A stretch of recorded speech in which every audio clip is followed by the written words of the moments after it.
ആ 12 അങ്കുല പ്രാണൻ പിന്നെ 8 അങ്കുലമായി, 6 അങ്കുലമായി, 4 അങ്കുലമായി, 2 അങ്കുലമായി, 1 അങ്കുലമായി, 0-ൽ വരും. 0 അങ്കുലത്തിൽ ഇരിക്കുന്നവനാണ് യോഗി. മനസ്സിനെ എന്ത് ചെയ്യണം? ഫ്രീ ആയി വിട്ടേക്കണം. അവിടെ വാച്ചിങ് ആണ്. കാരണം ചുമ്മാ ഇരുന്ന് സുഖം ഒരു ചൊല്ലറിയുന്നുണ്ട്. അത് അതിൻ്റെ മീനിങ്ങിനാണ് ഒന്നും ഉണ്ടായിരിക്കാനല്ല അതിൻ്റെ അർത്ഥം. മൈൻഡ് കൊണ്ട് നമ്മൾ വാച്ച് ചെയ്യുക. പഞ്ചശുദ്ധികൾ ആണ് നമുക്ക് ആദ്യം ആവശ്യം. ആദ്യം ആത്മീയം എന്ന് പറഞ്ഞ് ദൈവികം എന്ന് പറഞ്ഞ് മോളിൽ കയറി പോയിട്ട് ഒരു കഥയില്ല. അത് നമ്മൾ പഞ്ചശുദ്ധി ഉണ്ടാകും. ഇത് ശാസ്ത്രീയമായ വഴിയിൽ കൂടി യാത്ര ചെയ്യണം. അതിന് വേണ്ടിയാണ് ഇതിപ്പം പറയുന്നത്. സങ്കല്പ ലോഹങ്ങൾ കൂടി യാത്ര ചെയ്യുകയാണെങ്കിൽ നമുക്ക് ഒരിക്കലും സെൽഫ് റിയലൈസേഷൻ അറ്റൈൻ ചെയ്യാൻ സാധിക്കില്ല. അതുകൊണ്ട്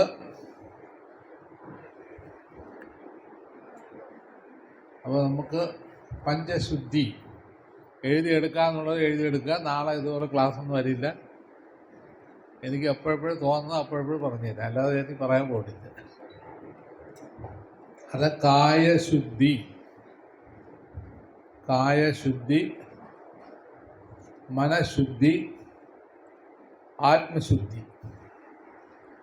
ഈ 3 ശുദ്ധികളാണ് ഇവിടെ ആവശ്യം. അതിൽ കായശുദ്ധിക്ക് 5 തത്വങ്ങൾ വരും. പൃഥ്വി, ജലം, അഗ്നി, വായു, ആകാശം. അതിൽ ഈ 5-ലും 5 എണ്ണം വീതം. പൃഥ്വിയിൽ 5, അതായത് പൃഥ്വിയിൽ 5 എന്ന് പറഞ്ഞാൽ പൃഥ്വി എന്ന് എഴുതിയിട്ട് അതിൽ 5 എണ്ണം എഴുതും. പൃഥ്വിയിൽ പൃഥ്വി, പൃഥ്വിയിൽ ജലം, പൃഥ്വിയിൽ അഗ്നി, പൃഥ്വിയിൽ വായു, പൃഥ്വിയിൽ ആകാശം. അതുപോലെ ജലം, ജലത്തിൽ പൃഥ്വി, ജലത്തിൽ ജലം, ജലത്തിൽ അഗ്നി, ജലത്തിൽ വായു,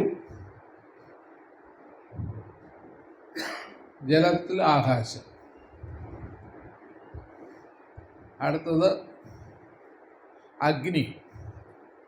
അഗ്നിയിൽ പൃഥ്വി, അഗ്നിയിൽ ജലം,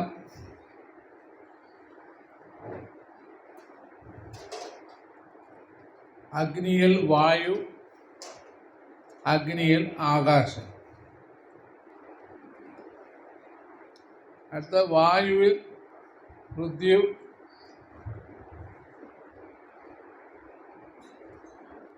വായുവിൽ ജലം,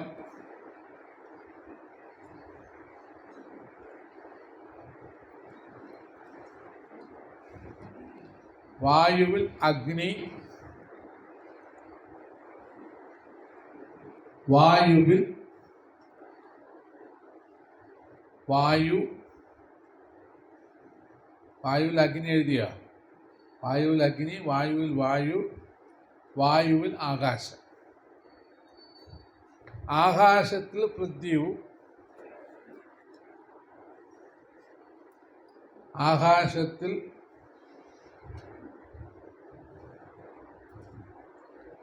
ജലം, ആകാശത്തിൽ അഗ്നി, ആകാശത്തിൽ വായു, ആകാശത്തിൽ ആകാശം. ഇത്രയും സംഭവങ്ങൾ നമ്മുടെ ഭൗതിക തലത്തിലുമുണ്ട്, ശരീരത്തിലുമുണ്ട്. ഭൗതിക തലത്തിലുമുണ്ട്, ശരീരത്തിലുമുണ്ട്. ഇത്രയും നമ്മുടെ ഉൾക്കൊണ്ടെങ്കിൽ മാത്രമേ ശരീരത്തിനെ പോഷിപ്പിക്കാൻ സാധിക്കുകയുള്ളൂ. ഇതിൽ ഒന്ന് കുറഞ്ഞാൽ അസുഖം ഉണ്ടാകും. ഏതെങ്കിലും ഒന്ന് കുറഞ്ഞാൽ പോക്കാണ്, കൊണ്ട് അസുഖങ്ങൾ ബാധിക്കും. അപ്പോൾ അതുകൊണ്ട് നമ്മൾ ശ്രദ്ധിക്കണം. അപ്പോൾ അതിന് മൊത്തമായിട്ട് ഒന്നുകിൽ പൃഥ്വി തത്വത്തിന് ദോഷം വരാം, അഗ്നിയിൽ ദോഷം വരാം, വായുവിൽ ദോഷം വരാം, പിന്നെ ആകാശത്ത് ദോഷം വരാം, ഇങ്ങനെ ഏതെങ്കിലും ജലത്തിൽ ദോഷം വരാം, ഇങ്ങനെ ഏതെങ്കിലും ദോഷം എന്ന് പറഞ്ഞാൽ അവർ വിട്ടേക്കും. അത് സാധാരണ രീതിയിൽ. എന്നാൽ വൈദ്യശാസ്ത്രം അങ്ങനെയല്ല പറയുന്നത്. അതിൻ്റെ കാരണപരമായിട്ടുള്ളതിനും അവർ ചേഞ്ഞു പോയി ഇന്ന ദോഷമെന്ന് അവർ പറയും. അതാണ് വൈദ്യൻ. ഡോക്ടർ അങ്ങനെയല്ല. പിത്തമാണെങ്കിൽ പിത്തം എന്ന് പറയും. കാരണം കരളിൻ്റെ പ്രോബ്ലമാണ് പിത്തം എന്ന് പറയും. അല്ലെങ്കിൽ വേറെ എന്തെങ്കിലും പ്രോബ്ലം ആണെങ്കിൽ അത് അഗ്നിയുടെ ആണെങ്കിൽ അതിൻ്റെ പ്രോബ്ലം പറയും. വാദത്തിനാണെങ്കിൽ വാദക്കൂറെന്ന് പറയും. ഇങ്ങനെ ഡോക്ടർ എന്തൊക്കെയോ പറഞ്ഞു. എന്നാൽ വൈദ്യൻ അങ്ങനെയല്ല. അതിനെ വീണ്ടും ചികഞ്ഞ് പോയി വാദത്തിൽ തന്നെ 36 വിധത്തിലുള്ള വാദമുണ്ട്. അതുപോലെ ജലദോഷം തന്നെ എത്ര വിധത്തിലുള്ള ജലദോഷം എന്നറിയാം. 84 വിധത്തിലുള്ള ജലദോഷമുണ്ട്. നിങ്ങൾക്ക് നിങ്ങളുടെ തോന്നുന്ന ജലദോഷം എന്നാൽ മുക്കി കൂടെ വെള്ളം വന്നാൽ ജലദോഷം എന്ന് പറയും. അതുകൊണ്ട് തന്നെ 86 വിധത്തിലുള്ള ജലദോഷം നിങ്ങൾക്കുണ്ട്. അത് കഴിഞ്ഞ് എന്താണ് അഗ്നിയുടെ പ്രശ്നം. അഗ്നിമാന്യം എന്ന് പറയുന്നത് അഗ്നിയുടെ പ്രശ്നം കൊണ്ടാണ് പിത്തം ഫോം ചെയ്യുന്നത്. എൻ്റെ തലയ്ക്ക് കയറുന്നത് അഗ്നി തന്നെ, പ്രഷർ ഉണ്ടാകുന്നത് അഗ്നി തന്നെ, ഹാർട്ട് അറ്റാക്ക് വരുന്നത് അഗ്നി തന്നെ, അതുപോലെയുള്ള ദോഷങ്ങളെല്ലാം ഉണ്ടാക്കിയിരിക്കുന്നത് അഗ്നി തന്നെ. അപ്പം അത് കഴിഞ്ഞ് കഫക്കൂറിലേക്ക് വരുന്നു. ഈ അഗ്നിമാന്യം വരുമ്പം കഫവും നാച്ചുറലാണ് വന്നുള്ളൂ. അപ്പം കഫക്കൂറിലേക്ക് വരുമ്പോൾ എന്തായി, കഫത്തിൽ തന്നെ എത്ര 108 112 നിങ്ങളിപ്പം വൈദ്യന്മാരുണ്ടെങ്കിൽ അവർക്കറിയാം. 112 രീതിയിലുള്ള കഫദോഷങ്ങളുണ്ടാകുമെന്നാണ് പറയുന്നത്. നമ്മുടെ ഇപ്പം അലോപ്പതി എന്ന് പറയും ഓരോ ദോഷമാണ് കഫം. ഒന്നുകിൽ ആസ്മ എന്ന് പറയും, അല്ലെങ്കിൽ പിന്നെ ഇതുപോലുള്ള എന്തെങ്കിലും സീരിയാന്നോ അല്ലെങ്കിൽ വേറെ എന്തെങ്കിലും അസുഖങ്ങളെന്നോ ഇസ്നോഫീലിയ കൂടിയെന്നോ എന്തൊക്കെ വായാലും അവർ വിളിച്ച് പറയും. അങ്ങനെയൊന്നുമല്ല. അപ്പം കഫം നമുക്ക് കെട്ടുന്നത് എങ്ങനെയെന്ന് പറയുന്നാൽ അഗ്നിമാന്യം, അതുപോലെ ജലത്തിൻ്റെ മാന്യം, പൃഥ്വിമാന്യം, അല്ലെങ്കിൽ വായുമാന്യം, ഇതിൽ ഏതെങ്കിലും ഒന്ന് മാന്യം ഭവിക്കും. അതാണ്. അപ്പം നമുക്ക് പഞ്ചശുദ്ധി നമ്മുടെ ശരീരത്തിൽ വന്നെങ്കിൽ മാത്രമേ നമുക്ക് മോക്ഷത്തിനെക്കുറിച്ച് നിങ്ങൾക്ക് ആലോചിക്കാനെങ്കിലും, മോക്ഷം കിട്ടുന്നത് നിങ്ങൾ നോക്കേണ്ട, ആലോചിക്കാൻ എനിക്ക് മുക്തി കിട്ടുന്ന ഒരു ആലോചന വരണമെങ്കിൽ പഞ്ചശുദ്ധി വരണം. അപ്പോൾ പഞ്ചശുദ്ധിയിൽ ആദ്യം പൃഥ്വി എന്ന് പറഞ്ഞാൽ നമ്മളെടുക്കുന്ന ആഹാരത്തിനാണ്. ആഹാരത്തിലാണെങ്കിൽ ആഹാരം 3 വിധത്തിൽ അല്ല 4 വിധത്തിലുള്ള ആഹാരങ്ങളുണ്ട്. തമോ ഗുണം, രജോ ഗുണം, സത്വഗുണം, സത്വാതീതം. തമോ ഗുണം, രജോ ഗുണം, സത്വഗുണം, സത്വാതീതം. അപ്പോൾ ഇന്ന് കാണുന്ന ഫാസ്റ്റ് ഫുഡ് നമ്മൾ പറയും വെജിറ്റേറിയൻ ആണല്ലോ എന്ന് പറഞ്ഞുകൊണ്ട് കഴിക്കുന്നതെല്ലാം തമോ ഗുണത്തിലുള്ളതാണ്. കരിച്ചത്, പൊരിച്ചത്, എരിച്ചത് എല്ലാം തമോ ഗുണത്തിലുള്ളതാണ്. അപ്പോൾ ഇവിടെ എന്താണെന്ന് പറഞ്ഞാൽ മാക്സിമം ഉഷ്ണം കൂട്ടുന്ന ആഹാരങ്ങൾ കഴിക്കണം. എഴുതിക്കൊണ്ട് ഉഷ്ണം ശരീരത്തിൽ കൂട്ടുന്ന ആഹാരം കഴിച്ചാൽ മാത്രമേ അത് സത്വഗുണമാകൂ. അതാണ് ഇന്നാണ് ഇംഗ്ലീഷ് നമ്മുടെ തമിഴ് പറയും തൂയ ഉഷ്ണം എന്ന് പറയും. ശുദ്ധ ഉഷ്ണമാണ് കുണ്ടലിനി. അപ്പം കുണ്ടലിനി ഉണരണമെങ്കിൽ ആഹാരം കൊണ്ട് കുണ്ടലിനി ഉണരും. അല്ലാതെ നിങ്ങൾ കിടന്ന് യോഗ ഒന്നും ചെയ്യേണ്ട ആവശ്യം വരില്ല. ആഹാരം കൊണ്ട് തന്നെ കുണ്ടലിനി ഉണരും. നല്ലോണം ശ്രദ്ധിക്കുക, ആഹാരം കൊണ്ട് തന്നെ കുണ്ടലിനി ഉണരും. അപ്പം ഇവിടെ എന്താണ്, തമസിക്കായിട്ടോ രജോ ഗുണമുള്ള ആഹാരങ്ങളോ കഴിക്കാതെ സത്വഗുണവും സത്വാതീതമായിരിക്കുന്ന ആഹാരങ്ങൾ കഴിക്കുക. അപ്പം സത്വഗുണങ്ങളും സത്വാതീതമായിരിക്കുന്ന ആഹാരങ്ങളെ നിങ്ങൾ വേർതിരിക്കേണ്ട ആവശ്യമില്ല. കാരണം പുഴു അരിക്കുന്ന ആഹാരങ്ങൾ കഴിക്കാതിരിക്കുക, പുഴു ഉണ്ടാകുന്ന ആഹാരങ്ങൾ. അതുപോലെ വേവിച്ച് ഉണക്കിയ ആഹാരങ്ങൾ വീണ്ടും വേവിച്ച് കഴിക്കാതിരിക്കുക. വേവിച്ച് ഉണക്കിയ ആഹാരങ്ങൾ വീണ്ടും വേവിച്ച് കഴിക്കാതിരിക്കുക. അത് നിങ്ങൾ എന്തൊക്കെ എടുത്താലും അതിലെല്ലാം എന്ത് ചെയ്യും, വേവിച്ച് ഉണക്കിയ ആഹാരങ്ങൾ നിങ്ങൾ എന്ത് ചെയ്യണം, വീണ്ടും വേവിച്ച് കഴിക്കാതിരിക്കുക. അതേപോലെ ശീതളീകരിച്ച ആഹാരങ്ങളെല്ലാം കഴിക്കാതിരിക്കുക. ശീതളീകരിച്ച ആഹാരങ്ങൾ തമസിക് ആഹാരങ്ങളാണ്. അത് ഒരിക്കലും പിന്നെ ഇല്ല. അപ്പം ഫ്രിഡ്ജിനെല്ലാം എടുത്ത് തീ കത്തിച്ച് കളയേണ്ട സംഭവമാണ്. എൻ്റെ വീട്ടിലൊരു ആശ്രമത്തിൽ ഇരിക്കുന്നുണ്ട്. ഞാനത് കുറച്ചൊരു കുറ്റം പറഞ്ഞിട്ട് കാര്യമില്ല. കാരണം ഇന്നത്തെ സാഹചര്യത്തിൽ ഇതൊക്കെ എന്നാലും മാക്സിമം. പിന്നെ അത് കഴിഞ്ഞിട്ട് പുഴു വരുന്ന ആഹാരങ്ങളെല്ലാം എടുത്ത് കളയുക. അതെല്ലാം നമ്മുടെ ശരീരത്തിന് ദോഷം ചെയ്യും. അതായത് നമ്മൾ എന്ത് ആഹാരങ്ങളും പുഴു വരുന്ന ആഹാരം. ഏറ്റവും ബെസ്റ്റ് തേന്, മധുരത്തിൽ ഏറ്റവും ബെസ്റ്റ് തേന് കഴിക്കാം. അതോടൊപ്പം ഇതെല്ലാം മരുന്നുകളാണ്, കൽപ്പത്തിൽ ചേർന്ന മരുന്നുകളാണ് ഈ ആഹാരങ്ങൾ. അതേപോലെ തന്നെ പച്ചരി കഴിക്കാം. അതായത് പുഴുക്കലരി കഴിക്കരുത്, പച്ചരി കഴിക്കാം. പച്ചരി എന്ന് പറഞ്ഞാൽ അറിയാമില്ല, നെല്ല് തൊലിച്ചെടുക്കുന്ന അരി, അത് പച്ചരി ആഹാരങ്ങൾ കഴിക്കാം. അത് നിങ്ങൾക്ക് വേവിച്ച് അതും കൂടുതൽ കഴിക്കേണ്ട, ആവശ്യത്തിന് കുറച്ച് കഴിച്ചാൽ മതി. പിന്നെ അടുത്തതായിട്ട് വരുന്നത് ഇതുപോലെ പിന്നെ ഈ അതുപോലെ ഈ പുഴുക്കാത്ത ചില പഴങ്ങളുണ്ട്. ഇപ്പം ഈവൻ വന്നിട്ട് പേയം പഴം വന്നിട്ട്, പേയം പഴം നിങ്ങൾക്ക് അറിയാമെന്നാണ് കേട്ടോ. അതായത് നിങ്ങൾക്ക് ഇവിടെ ഇവിടെ എന്താണ് അവിയലിനിടുന്ന പഴമുണ്ട്, നമ്മൾ കായുണ്ട്, അവിയലിടുന്ന കായുണ്ട്, പേയം കാന്ന് പറയും. ആ പഴം നിങ്ങൾക്ക് ഇഷ്ടം പോലെ കഴിക്കാം. നേന്ത്രപ്പഴമൊന്നും കഴിക്കാം, നേന്ത്രപ്പഴം നിങ്ങൾക്ക് പുഴുവരും. ഈ പേയങ്ക എന്ന് പറഞ്ഞ സാധനം നിങ്ങൾക്ക് നല്ല ബെസ്റ്റ് സാധനമാണ്. അത് ഇഷ്ടംപോലെ നിങ്ങൾക്ക് കഴിക്കാം. അത് കാരണം അത് നിങ്ങൾക്ക് ദോഷം ചെയ്യില്ല, കാരണം ഇതെല്ലാം കൽപ്പമരുന്നുകളിൽ ചേർന്നതാണ്. അതുപോലെ അതിൻ്റെ പേയങ്കായ, പേയം പഴം, പേയൻ്റെ ഈ പിന്നെ എന്താണ് അതിൻ്റെ നമ്മുടെ അവിടുത്തെ തമിഴ് ഭാഷയിൽ കൂമ്പ് എന്ന് പറയും, അതിൻ്റെ പൂവ്. അതുപോലെ ഈ സാധനങ്ങളെല്ലാം ഇഷ്ടംപോലെ കഴിക്കാം, അതിനൊന്നും കുഴപ്പമില്ല. പിന്നെ അത് കഴിഞ്ഞിട്ട് അധികം വേവിക്കാത്ത ആഹാരങ്ങളെല്ലാം കഴിക്കാം. അപ്പോൾ പച്ചയ്ക്ക് കൂടുതൽ കഴിക്കുന്നത് ഏറ്റവും നല്ലത്. അതുപോലെ അസിഡിറ്റി ഫാം ചെയ്യുന്ന ഒരു ആഹാരം നിങ്ങൾ കഴിച്ചു പോകരുത്. അസിഡിറ്റി ഫാം ചെയ്ത് കഴിഞ്ഞാൽ നിങ്ങൾക്ക് അഗ്നിമാന്ദ്യം സംഭവിക്കും. നല്ലോണം നോട്ട് വയ്ക്കണം. അപ്പോൾ അഗ്നിക്ക് വരുമ്പോൾ ഞാൻ അതെല്ലാം പറയും. ഇപ്പോൾ ഞാൻ വീണ്ടും പറയുന്നത് വന്നിട്ട് അത് എഴുതി വയ്ക്കാൻ വേണ്ടിയാണ്. അസിഡിറ്റി ഫാം ചെയ്യുന്ന ലിക്വിഡായാലും ശരി, ഫുഡായാലും ശരി, ഇതുള്ള സാധനങ്ങളെല്ലാം എടുത്ത് എന്ത് ചെയ്യണം, വേസ്റ്റ് പറഞ്ഞ് തൂക്കി ദൂരെ കളയുക. പിന്നെ കഴിക്കുന്ന ആഹാരം മിതാഹാരം എന്നില്ല, നിങ്ങൾക്കറിയാം, ഞാൻ പ്രത്യേകം പറയേണ്ട ആവശ്യമില്ല. നിങ്ങളുടെ ശരിക്ക് പറഞ്ഞാൽ അരവയർ ആഹാരം, കാൽവയർ വെള്ളം, പിന്നെ ബാക്കി കാൽഭാഗം നിങ്ങൾക്ക് എംപ്റ്റിനെസ്സായിട്ട് ഇട്ടേക്കണം. ഇട്ട് കഴിഞ്ഞാൽ നിങ്ങൾക്ക് നല്ലത്. പിന്നെ അതൊക്കെ നിങ്ങൾക്ക് അറിയാം. അതിൽ നേരെ തിരിച്ചു കൊടുക്കാം, കാൽവയർ ആഹാരമായിട്ടും എടുക്കാം. പിന്നെ അതുപോലെ ഈ നമ്മുടെ കരിമ്പിൻ ജ്യൂസ് കൊണ്ട് ഉണ്ടാക്കിയ എന്താണ് ശർക്കര, പുഴു വരാത്ത ശർക്കര ഉണ്ട്, അത് തമിഴ്നാട്ടിൽ കിട്ടും. അതും നമുക്ക് കഴിക്കാനുള്ള സാധനമാണ്, ഒരു ബെസ്റ്റ് സാധനം. ഇതെല്ലാം നിങ്ങളുടെ ഷുഗർ പേഷ്യൻ്റ് എന്ന് പറഞ്ഞുകൊണ്ട് നിങ്ങൾ ദുഃഖിക്കേണ്ട ആവശ്യമില്ല. ഇതെല്ലാം നിങ്ങൾക്ക് ഇഷ്ടംപോലെ കഴിക്കാം, ഒരു കുഴപ്പമില്ല. അത് നിങ്ങൾക്ക് ദോഷമൊന്നും തരില്ല. പിന്നെ കൂടുതൽ നമ്മൾ ശ്രദ്ധിക്കേണ്ടത് ഇതുപോലെ നെല്ലിക്ക കഴിക്കാം. നെല്ലിക്ക ബെസ്റ്റ് സാധനമാണ്. അതുപോലെ ഇപ്പം ഇതുപോലെ ഒരു ലിസ്റ്റുണ്ട്, 10,200 ലിസ്റ്റുകളുണ്ട്. അതൊക്കെ ഞാൻ ഇപ്പം പറയാൻ പോയാൽ ശരിയാവില്ല. അപ്പോൾ ഇതൊക്കെ നിങ്ങൾ കഴിക്കാനുണ്ട്. അപ്പോൾ ഇത് വരുന്ന സമയത്ത് സ്വാത്വികമായ ആഹാരങ്ങളായിട്ട് നിങ്ങൾക്ക് മാറും. അതോടൊപ്പം ഉഷ്ണം തരുന്ന ആഹാരമായിട്ട് മാറും. നമുക്ക് ഉഷ്ണം വേണം ബോഡിക്ക്. ഉഷ്ണം കൂട്ടിക്കൊണ്ട് ഉഷ്ണമാണ് നിങ്ങളുടെ ബ്രഹ്മരന്ധ്രയിൽ കൊണ്ടുപോയി മോക്ഷത്തിന് തരുന്നത്.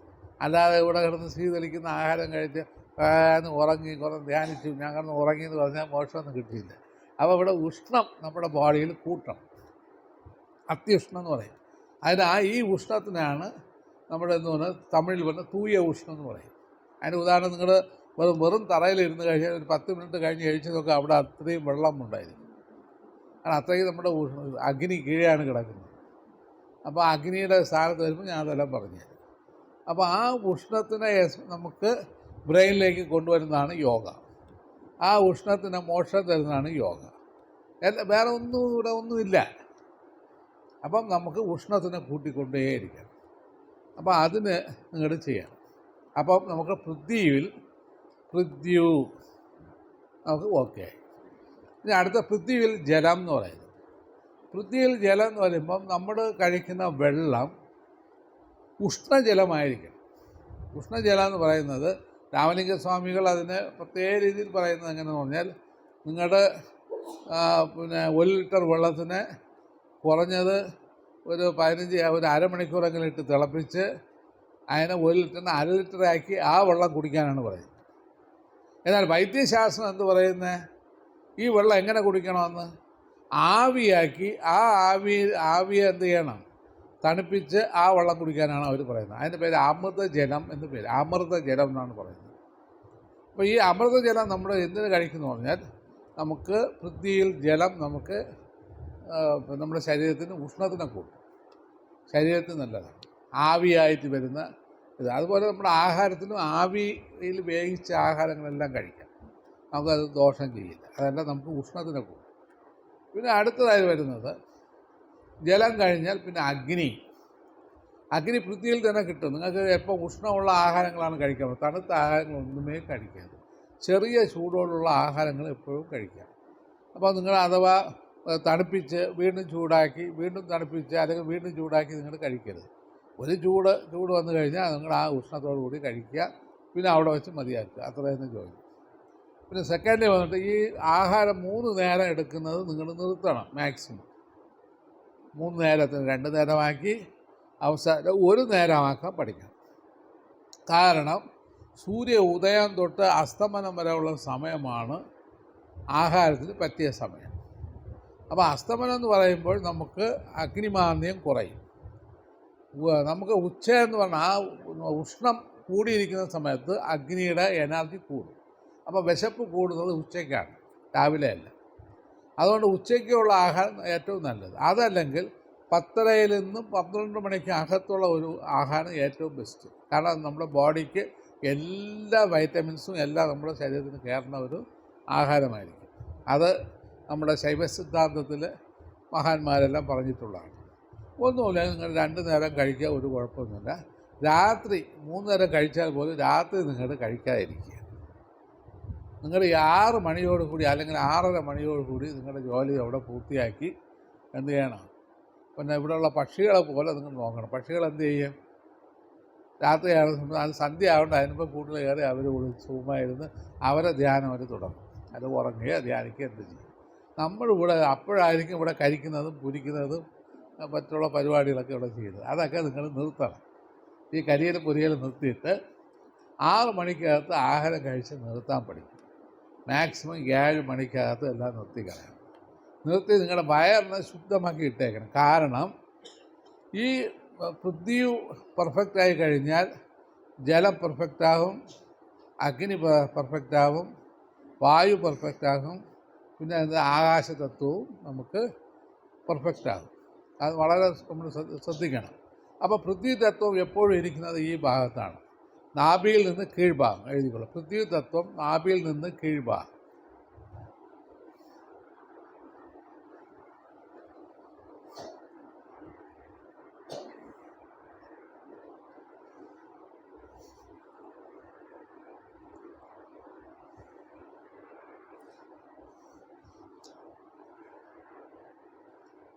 ജലതത്വം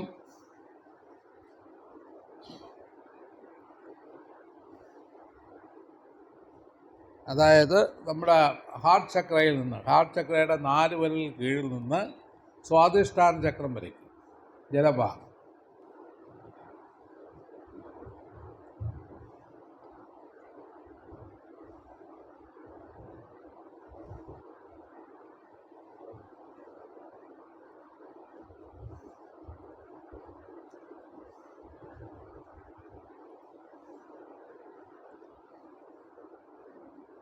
അഗ്നിബാഹം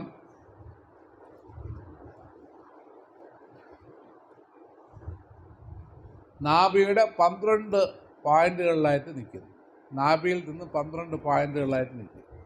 അതുകൊണ്ട് മർമ്മശാസ്ത്രം പഠിക്കുമ്പോഴേ മനസ്സിലാവും. അവിടെയാണ് അഗ്നിതത്വം നിൽക്കുന്നത്.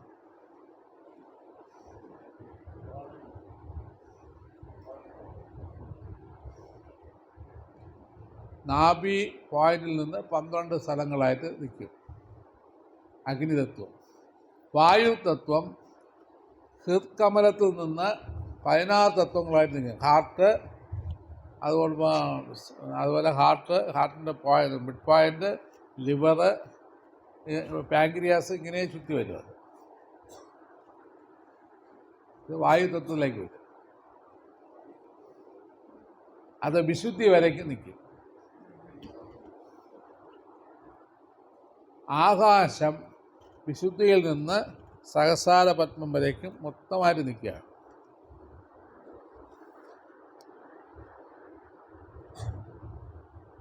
അതുകൊണ്ടാണ് സിദ്ധന്മാർ എൻചാൺ ഉടമ്പുക്ക് ശിരസേ പ്രധാനം എന്ന് പറഞ്ഞത്. എൻചാൺ ഉടമ്പുക്ക് ശിരസേ പ്രധാനം. 8 ചാണ് ഈ ശരീരം, 8 ചാണുണ്ട്. അതിൽ ശിരസാണ് എനിക്ക് പ്രധാനം എന്ന് പറയാം. കാരണം ഇവിടെയാണ് എല്ലാം ഉള്ളത്. ജ്ഞാനം, യോഗ, ധ്യാനം എല്ലാം ഇതിനകത്താണ് ഉള്ളത്. കീഴുള്ളത് വെറും വേസ്റ്റുകളാണ്. കാരണം ശരീരത്തിന് വേണ്ടി മാത്രമുള്ളത്.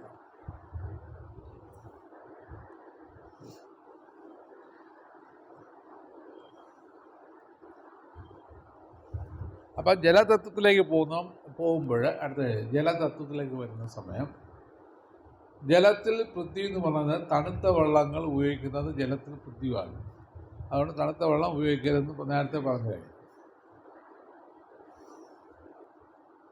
ജലത്തിൽ ജലം എന്ന് പറയുന്നത് നമ്മുടെ ഐസ് പോലുള്ള സാധനങ്ങളൊക്കെയാണ്. തണുത്തതിനേക്കാളും കുറച്ചുകൂടെ തണുപ്പാണ് ഐസ് പോലുള്ള കാര്യങ്ങൾ.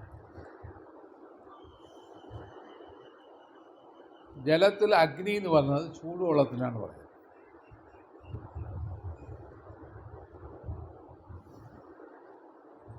ജലത്തിൽ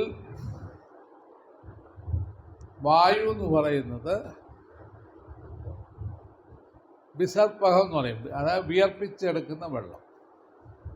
ഏറ്റവും പെർഫെക്റ്റ് വെള്ളമാണ്. അതിനെക്കാട്ടിൽ പെർഫെക്റ്റായ വെള്ളം അടുത്ത വരുന്നുണ്ട്. ജലത്തിൽ ആകാശം എന്ന് പറയുന്നത് മഴവെള്ളമാണ്.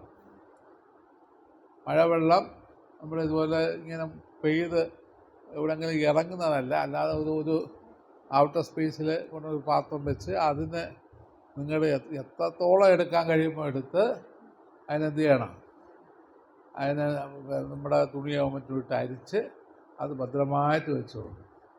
അതിന് പേര് അമൃതവെള്ളം എന്നാണ് അതിനറിയപ്പെടുന്നത്. അമൃതവെള്ളം എന്ന് പറഞ്ഞാൽ ആകാശതത്വത്തിൽ നിന്ന് വരുന്ന വെള്ളമാണ്. ഇത് നമുക്ക് ആയുസ്സിനെ വർദ്ധിപ്പിക്കാൻ പറ്റിയ സാധനം. കാരണം വൈദ്യശാസ്ത്രത്തിൽ പറയുന്നത് നിങ്ങൾ ബുക്കുകളെടുത്ത് വായിക്കും, അപ്പം മനസ്സിലാവും. വൈദ്യത്തിലെ ഏറ്റവും ബെസ്റ്റ് ആകാശവെള്ളം. ഞങ്ങൾക്ക് ഈ മരുന്നുണ്ടാക്കാൻ വേണ്ടി ഇതിനെ തേടി നമ്മൾ നടക്കും. ആരെങ്കിലും മറ്റേ വെള്ളം ഉണ്ടാക്കി വെച്ചിട്ടുണ്ടോ? കാരണം നിറയെ ഇടങ്ങളിലും ഈ മഴവെള്ളം ശേഖരിച്ച് വയ്ക്കുന്നത് മറ്റേ കൂയയിൽ നിന്ന് വീഴുന്ന വെള്ളമായിരിക്കും. അതിൽ നിറയെ അഴുക്കുകളൊക്കെ വേണം. മറ്റതങ്ങനെയല്ല. ഔട്ടർ സ്പേസിലിരുന്ന് ഇഷ്ടംപോലെ വെള്ളം എടുത്തു കഴിഞ്ഞാൽ ആ വെള്ളം ബെസ്റ്റ് വെള്ളം. അതിനെ വന്നിട്ട് കളയരുത്. അത് ഇഷ്ടംപോലെ നമുക്ക് കുടിക്കാനുള്ളതാണ്. അതിന് ആകാശതത്വം എക്സ്പ്രഷൻ ആവുന്നത്. അപ്പം ഇതാണ് ജലത്തിലെ ആകാശതത്വം. ഇത് നമ്മുടെ ശരീരത്തിൽ എവിടെ ആവിർഭവിച്ചിരിക്കുന്നു എന്ന് പറഞ്ഞാൽ സ്വാധിഷ്ഠാന ചക്രത്തിൽ ആവിർഭവിച്ചിരിക്കുന്നു. അത് എങ്ങനെ സംഭവിക്കും എന്നുള്ളതെന്ന് അതിൻ്റെ ചക്രഭേദനത്തിൽ വരുമ്പോൾ അത് പറഞ്ഞു.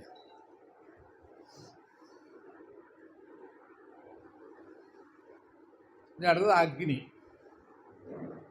അഗ്നി നമുക്ക് നേരത്തെ അറിയാം. നമ്മുടെ അഗ്നിയിൽ ചൂടുള്ള ആഹാരങ്ങൾ കഴിക്കുന്നത് അഗ്നിതത്വം, അത് പൃഥ്വിയു. അതുപോലെ ഉഷ്ണം വന്നിട്ട് നിങ്ങളുടെ ഒരിക്കലും യോഗ ചെയ്യുന്നവർ നമ്മുടെ തീയിട്ട് എന്ത് ചെയ്യരുത്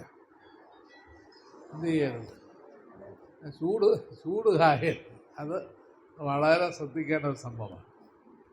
അതോടൊപ്പം ഉച്ചസൂര്യനെ ഒരിക്കലും നിങ്ങളുടെ ശരീരത്തിൽ ഏൽപ്പിക്കരുത്.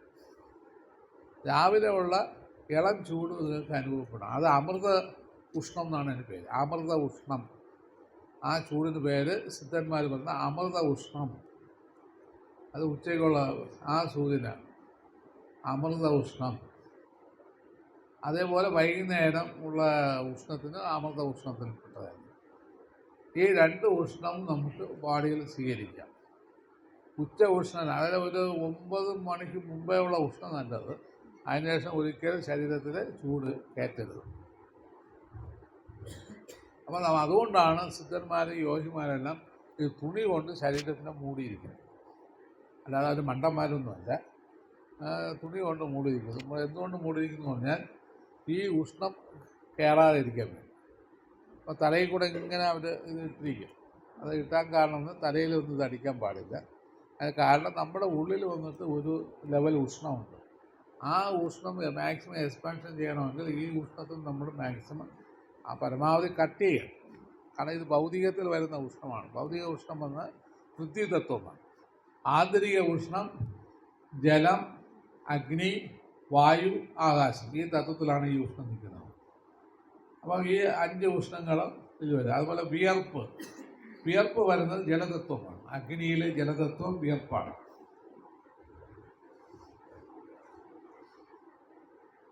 അതുപോലെ നമ്മുടെ ശരീരം ശ്വസിക്കാൻ തുടങ്ങും. ശരീരം നമ്മുടെ കണ്ണ്, ത്വക്ക് ഇതെല്ലാം ശ്വസിക്കും. അത് വന്നിട്ട് വായുതത്വം, അഗ്നിയിലെ വായുവാണ്.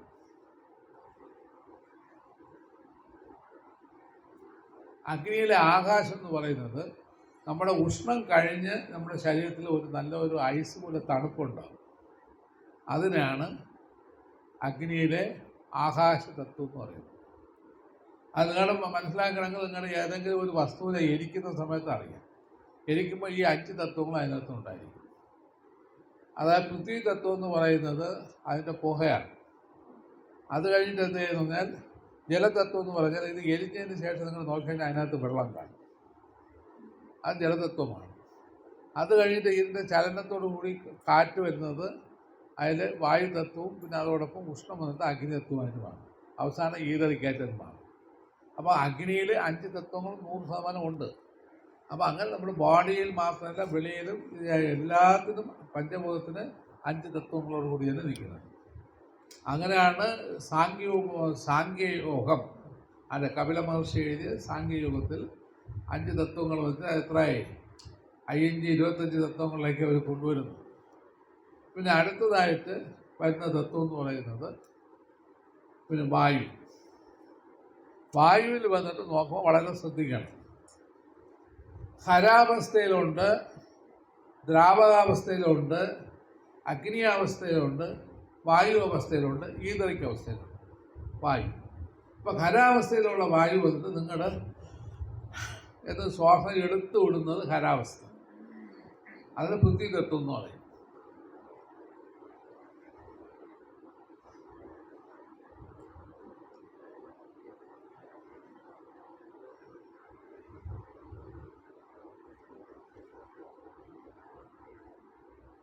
ഇളം ശ്വാസം എടുത്ത് വിട്ട് ആ ഇളം ശ്വാസം നിങ്ങൾ മനസ്സിലാക്കണം. ഒരു കണ്ണാടി വെച്ച് ശ്വാസത്തിൻ്റെ വെളിയിൽ കളയണമെങ്കിൽ ആ ശ്വാസം എന്ത് ചെയ്യും, അവിടെ വെള്ളം കാണും. അപ്പോൾ മനസ്സിലാക്കണം ജലതത്വത്തിലേക്ക് അത് വരും.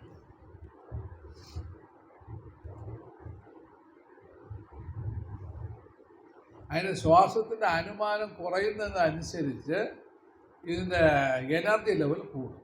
നല്ലോണം മനസ്സിലാക്കണം. പ്രാണായാമം പഠിക്കേണ്ടവർ ചുമ്മാ കിടന്ന് ശ്വാസം എന്ന് പറഞ്ഞ് ശ്വാസം കട്ടിയായിട്ട് ശ്വസിച്ചത് കൊണ്ടൊന്നും നിങ്ങൾക്ക് മോക്ഷം കിട്ടില്ല. കട്ടിയായി ശ്വസിക്കുന്നത് എന്തിനാണ്? ഈ അഗ്നിതത്വം, ജലതത്വം, വായുതത്വം ഒക്കെ ഇളക്കാൻ വേണ്ടി ചെയ്യുന്ന ഒരു സംഭവമാണ്. അത് കഴിഞ്ഞത് എന്ത് സംഭവിക്കുന്നു പറഞ്ഞാൽ ലഘുത്വത്തിലേക്കാണ് ശ്വാസം എടുത്ത് വിടേണ്ടത്. അതിനാണ് ഇവർ സൗണ്ട് പ്രൊഡ്യൂസ് ചെയ്ത് ഇവരെന്ത് ചെയ്യുന്നത്, സൗണ്ട് പ്രൊഡ്യൂസ് ചെയ്ത് ഈ ശ്വാസം എടുത്ത് വിടുന്ന സമ്പ്രദായമാണ് ക്രിയായോഗ. നല്ലോണം മനസ്സിലാക്കിക്കൊള്ളുന്നത്. അപ്പോൾ അറിയാവുന്നവർക്കെല്ലാം അറിയാം, അറിയാത്തവർ കേട്ട് മനസ്സിലാക്കിക്കൊള്ളുന്നു. അപ്പോൾ അവിടെ ശ്വാസം വന്നിട്ട് കട്ടിയായിട്ട് എടുത്ത് വിടുന്നത് ഖരാവസ്ഥ. അതുകൊണ്ടാണ് ഇതിന് ഘടയോഗം എന്ന് പറയാൻ കാരണം. അത് വായുതത്വത്തിലേക്ക് വരുമ്പോൾ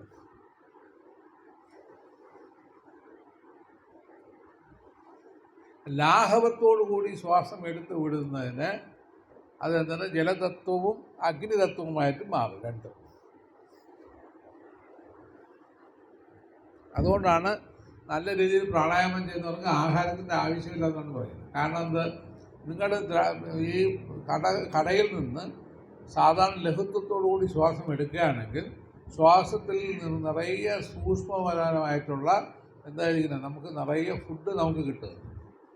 ആ ഫുഡ് വന്നിട്ട് കാരണം ഈ അന്തരീക്ഷത്തിൽ നിന്ന് ഇഷ്ടംപോലെ നമുക്ക് ആഹാരമുണ്ട്, എല്ലാ വൈറ്റമിൻസ് എല്ലാം ഉണ്ട്, മിനറൽസ് എല്ലാം ഉള്ള സംഭവമുണ്ട്.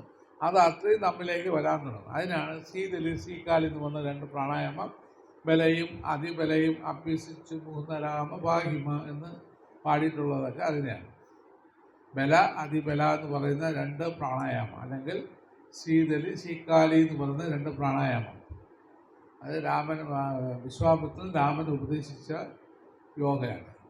അപ്പോൾ അത് അഭ്യസിക്കുന്നവർക്ക് ഇത് മനസ്സിലാവും. കാരണം ശ്വാസം അതിലഘുവായിട്ട് ദീർഘമായിട്ട് എടുക്കുന്നതാണ്. കാരണം ഈ ഖരാവസ്ഥയിൽ നിന്ന് മാറി അടുത്ത സ്റ്റേജിലേക്ക് പോകും. മറ്റത് 4:2 എന്ന് പറയുന്നത് 3:2 ആക്കി മാറ്റി, പിന്നെ 2:2 ആക്കി മാറ്റി, പിന്നെ 1:2 ആക്കി മാറ്റി 0യിൽ വരണം. അത്രയേ ഉള്ളൂ.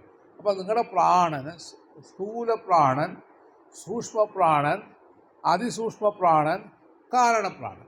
ഇത്രയും 4 ലെവലിൽ വരുന്നത്. ഇപ്പോൾ നമ്മളിവിടെ എന്തുകൊണ്ട് നമുക്ക് മോക്ഷം കിട്ടിയില്ല എന്ന് നിങ്ങളുടെ ചോദിച്ചു കഴിഞ്ഞാൽ, ഇപ്പോൾ വായുവിനാണ് പ്രാധാന്യം ഇവിടെ. അപ്പോൾ അതുകൊണ്ടാണ് വായുപുത്രൻ. വായുപുത്രൻ എന്ന പേരെന്താണ്? വായുവിൻ്റെ പുത്രൻ. വായു എന്ന് പറഞ്ഞാൽ കാലാവസ്ഥയാണ്. പുത്രൻ ആരാണ്? പുത്രൻ വന്നിട്ട് അവിടെ പ്രാണനാണ്. ആ പ്രാണൻ എങ്ങനെയായിരിക്കും? മൃദുവാണ്. കാരണം വായുവിൽ നിന്ന് ഉത്ഭവിച്ചതാണെങ്കിലും അതിൻ്റെ ടേസ്റ്റ് വളരെ എന്താണ്, സൂക്ഷ്മമാണ്. അതുകൊണ്ടാണ് വായുപുത്രൻ എന്ന് പറയാൻ കാരണം. നമ്മുടെ മാരുതിയെ വായുപുത്രൻ എന്ന് വിളിക്കാൻ കാരണം ഈ ഒരു സംഭവത്തിനാണ്. അപ്പോൾ നമ്മൾ കാലാവസ്ഥയിലിരിക്കുന്ന ശ്വാസം നമുക്ക് ഒരിക്കലും മോക്ഷത്തിനെ തരില്ല.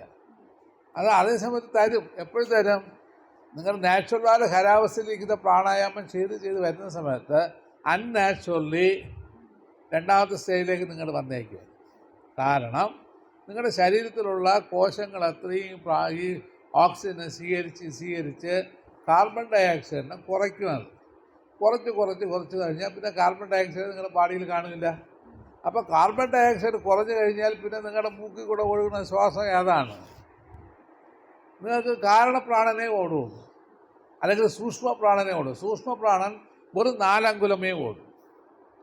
അതായത് നിങ്ങളുടെ പ്രാണൻ എത്രയാണ്? 12 അങ്കുലം പ്രാണനാണ് നിങ്ങളുടെ ശരീരത്തിലുള്ളത് സാധാരണ. അത് കാലാവസ്ഥയാണ്. എന്ന് നീട്ടിയെടുത്തുകൊണ്ട് എന്ന് വിടുന്നത് ആ 12 അങ്കുല പ്രാണനാണ്. ഈ 12 അങ്കുല പ്രാണനെ കാലാവസ്ഥയിൽ നിന്ന് നിങ്ങൾ പ്രാണായാമം ചെയ്ത് വന്നാലും നിങ്ങൾ അവസാനം എന്ത് ചെയ്യുന്നു? ആ 12 അങ്കുല പ്രാണൻ പിന്നെ 8 അങ്കുലമായി, 6 അങ്കുലമായി, 4 അങ്കുലമായി, 2 അങ്കുലമായി, 1 അങ്കുലമായി 0-ൽ വരും. 0 അങ്കുലത്തിൽ ഇരിക്കുന്നവനാണ് യോഗി. എന്ന് പറഞ്ഞാൽ ഇതിനകത്ത് കിടന്ന ആടും. പിന്നെ ഈ മൂക്കിൽ കൂടെ ശ്വാസം കാണില്ല. ആനാപാന സതി എന്നുള്ളത് നിങ്ങൾ നോക്കുക. അപ്പോൾ നിങ്ങൾക്ക് മനസ്സിലാവും മൂക്കിനകത്തോട്ട് ഒരു ശ്വാസം പോവില്ല. എന്നാൽ നാച്ചുറലായി പോകുന്നുണ്ട്. അതിൻ്റെ പ്രാണൻ്റെ പേര് കാരണപ്രാണൻ എന്ന് പേര്. അപ്പം സ്ഥൂലപ്രാണൻ വന്നിട്ട് പൃഥ്വി, അതിൽ നിന്ന് കുറഞ്ഞു വന്നാൽ ജലം, അതിൽ നിന്നും പ്രാണൻ കുറഞ്ഞു വന്നാൽ അഗ്നി. ഇപ്പോൾ പ്രാണൻ്റെ എഫക്റ്റ് എത്ര കൂടുന്നു നോക്കിയുള്ളൂ. അതിൽ നിന്ന് വീണ്ടും കുറഞ്ഞു വന്നാൽ വായുവിൻ്റെ പൂർണ്ണ തത്വമായിരിക്കുന്ന മാരുതി. അതിൽ നിന്ന് വീണ്ടും കുറഞ്ഞു വന്നാൽ അവൻ ആകാശമാണ്. അപ്പം വായു തന്നെ ആകാശമായിട്ട് മാറുകയാണ്. അപ്പം ഈതർ പ്രത്യേകം ഒരു ഈതർ ഇതിനകത്തില്ല. കാരണം ഈ ആകാശത്ത് നോക്കുക, ആകാശം എന്ന് പറഞ്ഞൊരു സാധനം ഇവിടെ ഇല്ല.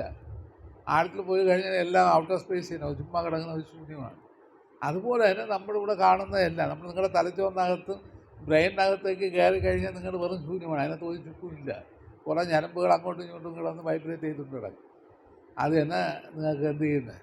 തോട്ട്സും അതുപോലെ മറ്റുള്ള കാര്യങ്ങളും ചിന്തകൾ ആന പോലെ ചെയ്യാൻ എല്ലാം തരുന്നത് അത് തന്നെ. അപ്പോൾ ഇവിടെ എന്ത് സംഭവിക്കുന്നത്? ഈ പ്രാണൻ സൂക്ഷ്മത കൂടുന്നതിനനുസരിച്ച് നേരെ ആകാശതത്വത്തിലേക്ക് പോകുന്നു. ആകാശം പ്രത്യേകമൊന്നുമില്ല. അതിനാണ് ചിതാകാശ ദർശനം എന്ന് പറയുന്നത്. എന്നാണ് ചിതാകാശ ദർശനം. അപ്പോൾ ആകാശതത്വത്തിൽ എന്താണ്? ഈ 5 തത്വമുണ്ട്. ആകാശത്തിൽ പൃഥ്വി എന്ന് പറഞ്ഞാൽ എന്താണ്? നമ്മുടെ കണ്ണിൽ കാണുന്നത്. അപ്പോൾ വായുതത്വം പൂർത്തിയായി എന്നെ ആകാശത്തിൽ വരികയാണ്. ആകാശത്തിൽ എന്താണ് നിങ്ങൾ കാണുന്നത്? എന്താണ്? നിങ്ങളിപ്പം ഒരു ഉദാഹരണം, ഒരു ലൈറ്റിനെ കണ്ടു, പ്രകാശത്തിനെ കണ്ടു. പ്രകാശത്തിനെ കാണുമ്പോൾ സ്ഥൂലാകാശം എന്ന് പറയും, ദഹരാകാശം എന്ന് പേര്. നല്ലവണ്ണം മനസ്സിലായിക്കോണം. ദഹരാകാശത്തിലാണ് നിങ്ങൾ എന്ത് ചെയ്യണം? ഈ രൂപത്തിനെ കാണാം, വിഷൻ കിട്ടുന്നത്, വിഷ്വലൈസ് ചെയ്യുന്നത്, വിഷൻസ് കിട്ടുന്നത്. നിങ്ങളുടെ മനസ്സ് ഒരു പരിമിതിയിൽ നിൽക്കുന്നത് ദഹരാകാശത്തിലാണ്. ആകാശം കഴിഞ്ഞാൽ അടുത്തതാണ് അതിൽ ലൈറ്റ് കാണും.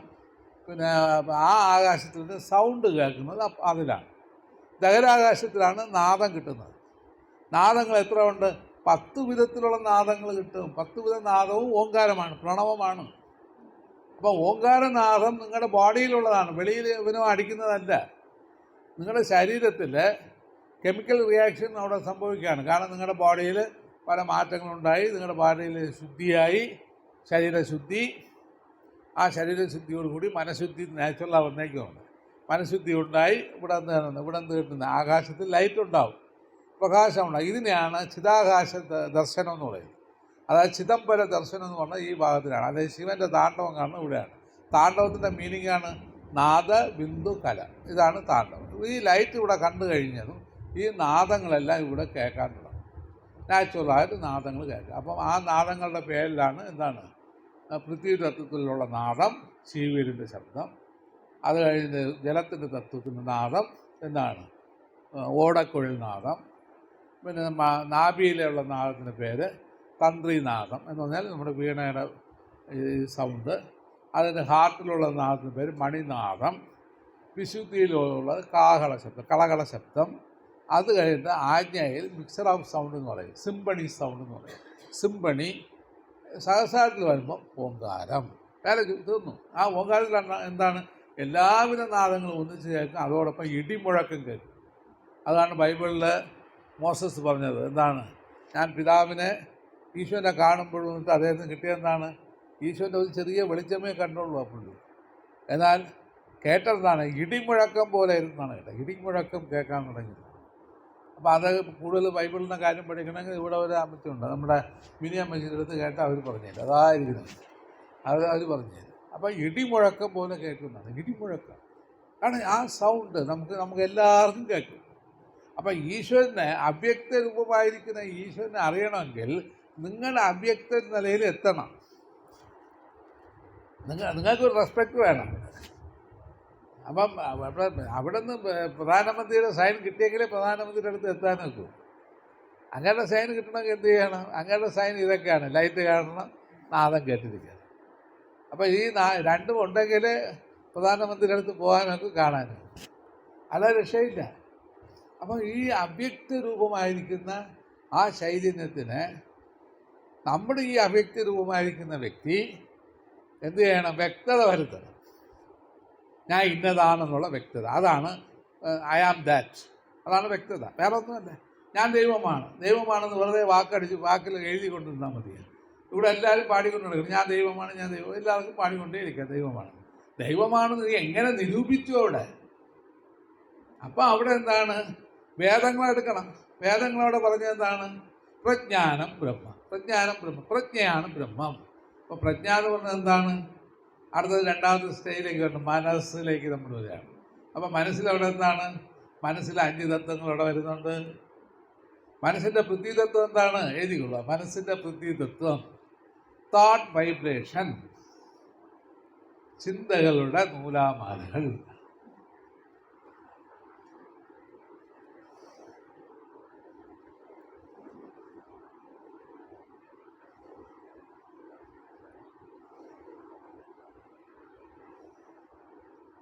ജലതത്വം എന്ന് പറയുന്നത് അഷ്ടരാഗങ്ങൾ.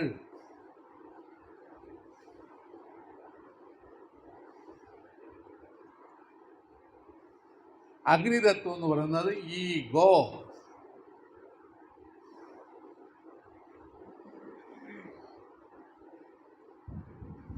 വായുതത്വം അന്ധകരണം.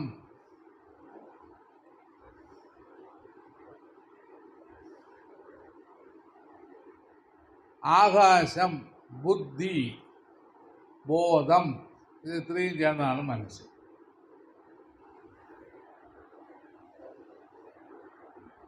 അപ്പം യവനെ വശത്താക്കണമെങ്കിൽ എന്ത് ചെയ്യണം? മനസ്സിനെ ഒരിക്കലും നിങ്ങളുടെ വശത്താക്കാൻ പോകരുത്. അതിനെ ഫ്രീ വിട്ടാൽ മതി, അത് താനെ വശത്തായി. അപ്പം ഇവിടെ യോഗ എന്ത് പഠിപ്പിക്കുന്നു പറഞ്ഞാൽ നിങ്ങളുടെ സ്ഥൂല ശരീരം പെർഫെക്റ്റായി നിങ്ങളുടെ പ്രാണൻ ശ്വാസം കുറഞ്ഞ് കുറഞ്ഞ് കുറഞ്ഞ് കുറഞ്ഞ് സീറോയിൽ വരുമ്പോൾ മനസ്സ് എന്ത് ചെയ്യുക? ഇതെല്ലാം എടുത്ത് ഒറ്റ ദിവസം കൊണ്ട് എടുത്ത് കളയും. മനസ്സിന് വേറെ നിലനിൽപ്പൊന്നുമില്ല. മനസ്സ് എവിടെ നിലനിൽക്കുന്നു? ശരീരവുമായിട്ട് ബന്ധപ്പെട്ടാണ് നിലനിൽക്കുന്നത്. ശരീരം ശുദ്ധിയായി കഴിഞ്ഞാൽ മനസ്സിന് അവിടെ നിലനിൽപ്പില്ല. കാരണം എന്ത് ചെയ്യും? എനിക്കിതൊന്നും വേണ്ടടേ എന്ന് പറഞ്ഞിട്ട് അയാൾ സ്വസ്ഥമാകാനുള്ള വഴി നോക്കും. ഇവിടെ എന്ത് സംഭവിക്കും? നമുക്കിവിടെ അത് കുഴപ്പമെന്താണെന്നറിയാം. ശരീരവും ശുദ്ധിയില്ല, നേരെ മനസ്സിൽ കയറി പിടിക്കും. മെഡിറ്റേഷൻ എന്ന് പറഞ്ഞുകൊണ്ട് കയറി പിടിക്കും. മെഡിറ്റേഷൻ എന്ന് പറഞ്ഞ് കയറി പിടിക്കുമ്പോൾ എന്തായിരിക്കും? നിറയെ തോട്ട്സ് വന്നുകൊണ്ടേയിരിക്കും. ഞങ്ങളിവിടെ പറയും തോട്ട്സിനെ വിട്ടേക്ക്. എവിടെ ഇട്ട് വിടാൻ നോക്കും? അവൻ ഇവിടെ പിടിച്ചാൽ അവിടെ ചാടാം, അവിടെ പിടിച്ചാൽ ഇവിടെ ചാടാം. അങ്ങനെ ഒരു വൈബ്രേഷൻ ആയിക്കൊണ്ടിരിക്കും. ഇതുകൊണ്ട് നമുക്ക് മെഡിറ്റേഷനിൽ മോക്ഷവും കിട്ടില്ല, ഒരു മണ്ണായിട്ടും കിട്ടില്ല. അപ്പം ഇവിടെ സംഭവിക്കേണ്ട ഒരേ സംഭവം, നിങ്ങളുടെ ശരീരത്തിനെ പെർഫെക്ഷൻ കൊണ്ടുവരണം. ആ പെർഫെക്ഷൻ എന്ന് പറയുന്നത് വേറെ ഒന്നുമല്ല, പ്രാണായാമം ചെയ്ത് ചെയ്ത് ചെയ്ത് ചെയ്ത് ഈ സ്ഥൂല, സൂക്ഷ്മ, അത് കഴിഞ്ഞ് അതിസൂക്ഷ്മ, കാരണ, മഹാകാരണ, ഈ 4 വിധത്തിലുള്ള ശ്വാസഗതികളെ കൊണ്ടുവരണം നിങ്ങൾ. വളരെ എളുപ്പം സ്വാമി. ഇത് യോഗം നിങ്ങൾ വിചാരിക്കുന്ന പോലെ എന്തോ വലിയൊരു സംഭവമാണെന്ന് നിങ്ങൾ ധരിക്കില്ല. അതിപ്പോൾ ഈ ആൾക്കാർ പറ്റിച്ച് കുറേയൊക്കെ വയ്ക്കും. ഞങ്ങൾ അങ്ങനെ പറ്റിക്കാറ്, ഞാൻ പറ്റിക്കാറില്ല. കാരണം ഉള്ള പോലെ പറയും. കാരണം ഇത് വലിയ സംഭവമൊന്നുമേ എൻ്റെ സാധനം. നിങ്ങളുടെ ശ്വാസത്തിന് നിങ്ങൾക്ക് ബോധപൂർവ്വം മനസ്സിലാക്കിയാൽ നിങ്ങൾക്ക് വളരെ ഈസിയാണ്.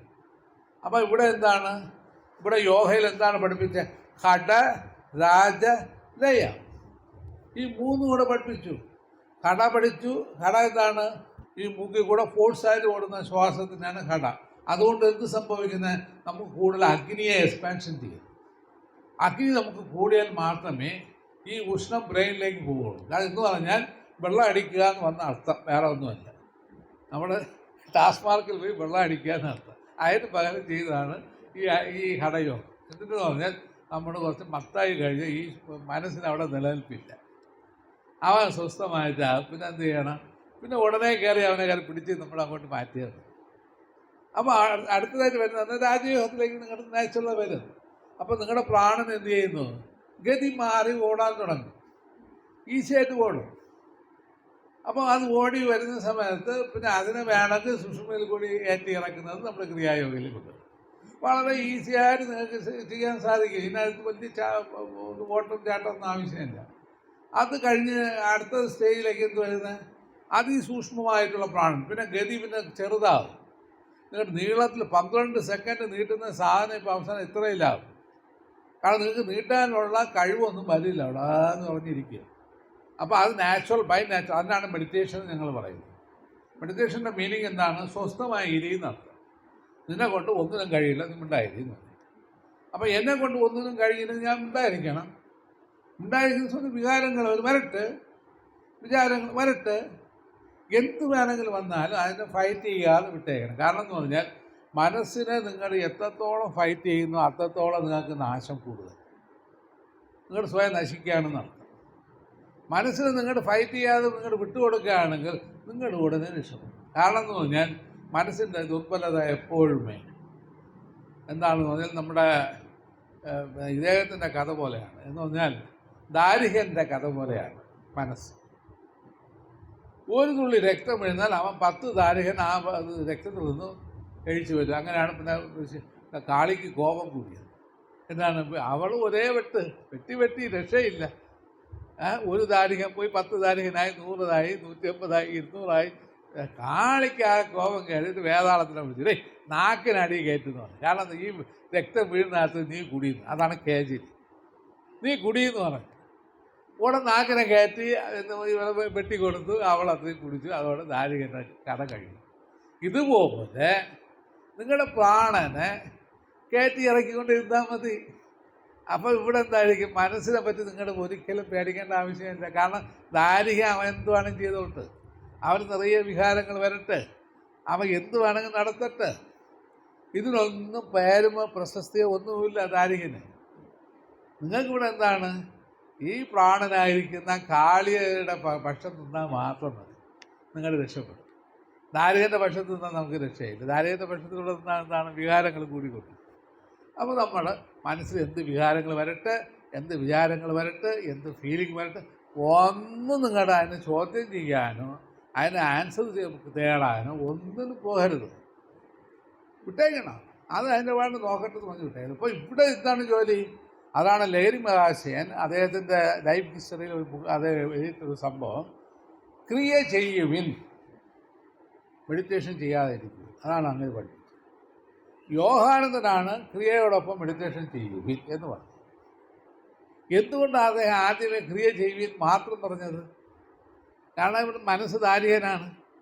ഇവിടെ പല പല ചാബല്യങ്ങളും പല പ്രശ്നങ്ങളും എല്ലാം കോടാനുകോടി വർഷം ഉണ്ടാക്കി വെച്ചിട്ടുള്ള വെനകളത്രയും നമ്മൾ കൊണ്ടുവരികയാണ്. അതത്രയും ഇട്ട് ഉടയ്ക്കണ്ടേ? ആ വേസ്റ്റൊക്കെ എടുത്ത് കളയണ്ടേ? അത് നാച്ചുറലായി കളഞ്ഞോളാം. നമുക്കും എന്ത് ചെയ്യണം? ഇവിടെ തന്നിരുന്ന എന്താണ്? ഈ നീളത്തിൽ ഓടുന്ന പ്രാണനെ എന്ത് ചെയ്യണം? സൂക്ഷ്മ പ്രാണനാക്കി കുറയ്ക്കണം. കുറച്ച് അവസാനം മൂക്കിനകത്ത് അത് ഓടണം, ഒരങ്കുലത്തിൽ ഓടണം. അവസാനം സീറോയിൽ ഓടണം. സീറോയിൽ വരുന്ന സമയത്ത് പിന്നെ അതിൻ്റെ ഗതി എവിടെയായിരിക്കും? സുഷുമ്നയാണ് അതിൻ്റെ ഗതി. അപ്പം ബ്രഹ്മരന്ധയിൽ നിന്ന് അത് ഒഴുകി സുഷുമ്ന വഴി അത് ഓടും. അത് നമ്മൾ അറിയേണ്ട ആവശ്യമൊന്നുമില്ല, അത് നാച്ചുറൽ ഒഴുകും. ഈ സുഷുമ്നയിൽ കൂടി ഒഴുകുന്ന പ്രാണനെയാണ് ഇവിടെ ഉള്ള ആശാന്മാർ കുണ്ടലിനി എന്ന് പറഞ്ഞത്, വേറെ ഒന്നുമല്ല. ഇതിന് നമ്മൾ കിടന്ന് ഫീൽ ചെയ്യേണ്ട ആവശ്യം ഒന്നുമില്ല. അപ്പം അതിനെന്താണ് ആദ്യം ചെയ്യേണ്ടത്? കായശുദ്ധി വേണം. കായശുദ്ധിയിൽ ഏറ്റവും ടോപ്പിലുള്ളത് എന്താണ്? വായു ശുദ്ധി വേണം. വായുവിനെ നല്ല രീതിയിൽ പ്രാക്ടീസ് ചെയ്ത് നമ്മൾ എടുക്കണം. ഇന്നത്തെ കലിയുഗത്തിൽ കിട്ടുന്ന ആഹാരത്തിനെ വെച്ച് ഇപ്പം ഒരിടത്ത് ഭിക്ഷ എടുക്കാൻ പറ്റും. നമ്മൾ സന്യാസിയാണ്, അവർ എല്ലാം ചൂടാക്കി വറുത്തൊക്കെ നമുക്ക് തരുന്നു. കിട്ടുന്നത് കഴിച്ചുകൊണ്ട് യോഗ ചെയ്യണം, അത്രയേ ഉള്ളൂ. അപ്പം ഇവിടെ എന്താണ് അത്? എല്ലാം ബ്രഹ്മാർപ്പണം എന്ന് പറഞ്ഞ് കഴിച്ചിട്ട് മര്യാദയ്ക്ക് കടയോഗം ചെയ്യും. കടയോഗം ചെയ്യുന്ന സമയത്ത് അഗ്നി കൂട്ടും. അഗ്നിയെ കൂട്ടി കൂട്ടി കൂട്ടി കൂട്ടി കൂട്ടി ആ അഗ്നി നമുക്ക് ഉഷ്ണം തലയ്ക്ക് കയറി അടുത്ത എന്തായിരിക്കും? നമ്മുടെ ഈ മൂക്കിൽ കൂടെ ഒഴുകുന്ന ശ്വാസം തീർച്ചയായിട്ടും നിൽക്കും. അങ്ങനെ 12 അങ്കുലം ശ്വാസം 8 അങ്കുലമായി, 7 അങ്കുലമായി, 6 അങ്കുലമായി, 5 അങ്കുലമായി, 1 അങ്കുലമായി സീറോയിൽ വരുന്ന സമയം അതിനെയാണ് നിർവാണം എന്ന് ആര് പറയുന്നത്? ബുദ്ധനും ഇവിടെ ഇരുന്ന ലൈലിമഹാശയനും അവിടെ ഇരിക്കുന്ന ബാബാജിയും ഇവിടെ ഇരിക്കുന്ന സിദ്ധന്മാരൊക്കെ പറഞ്ഞു. ഇപ്പോൾ മനസ്സിലായെന്ന്? അപ്പം വായുശുദ്ധിയായി ആകാശശുദ്ധി താഴെ വന്നു. ആകാശശുദ്ധി എപ്പോഴാണ്? ഈ വായു കുറയുന്നതനുസരിച്ച് ആകാശ എക്സ്പാൻഷനാണ്. ആകാശത്തിൻ്റെ എക്സ്പാൻഷനാണ് മോക്ഷം. അതുപോലെ ഈതറിക്ക് ആക്ഷൻ നമ്മുടെ ബ്രെയിനിലേക്ക് വരും. ഈതറിനെ കൊണ്ട് നിറയെ സംഭവങ്ങളുണ്ട്. അതെല്ലാം സാഹസികമായിട്ട് നിറയെ പറയാറുണ്ട്. നാളത്തെ ക്ലാസ്സിൽ എല്ലാം പറഞ്ഞുതരാം. നാളത്തെ താരക ബ്രഹ്മ യോഗം എന്ന് പറഞ്ഞ യോഗയിൽ വരുമ്പോൾ ഞാൻ എല്ലാം പറഞ്ഞുതരാം. അപ്പോൾ ഇതെത്രയും നമുക്ക് പ്രാക്ടീസ് ചെയ്യണം. അത് കഴിഞ്ഞിട്ട് അടുത്തത് ഇനി എന്താണ്? അടുത്തത് നമ്മൾ എന്തെല്ലാം വരെ പഠിച്ചു?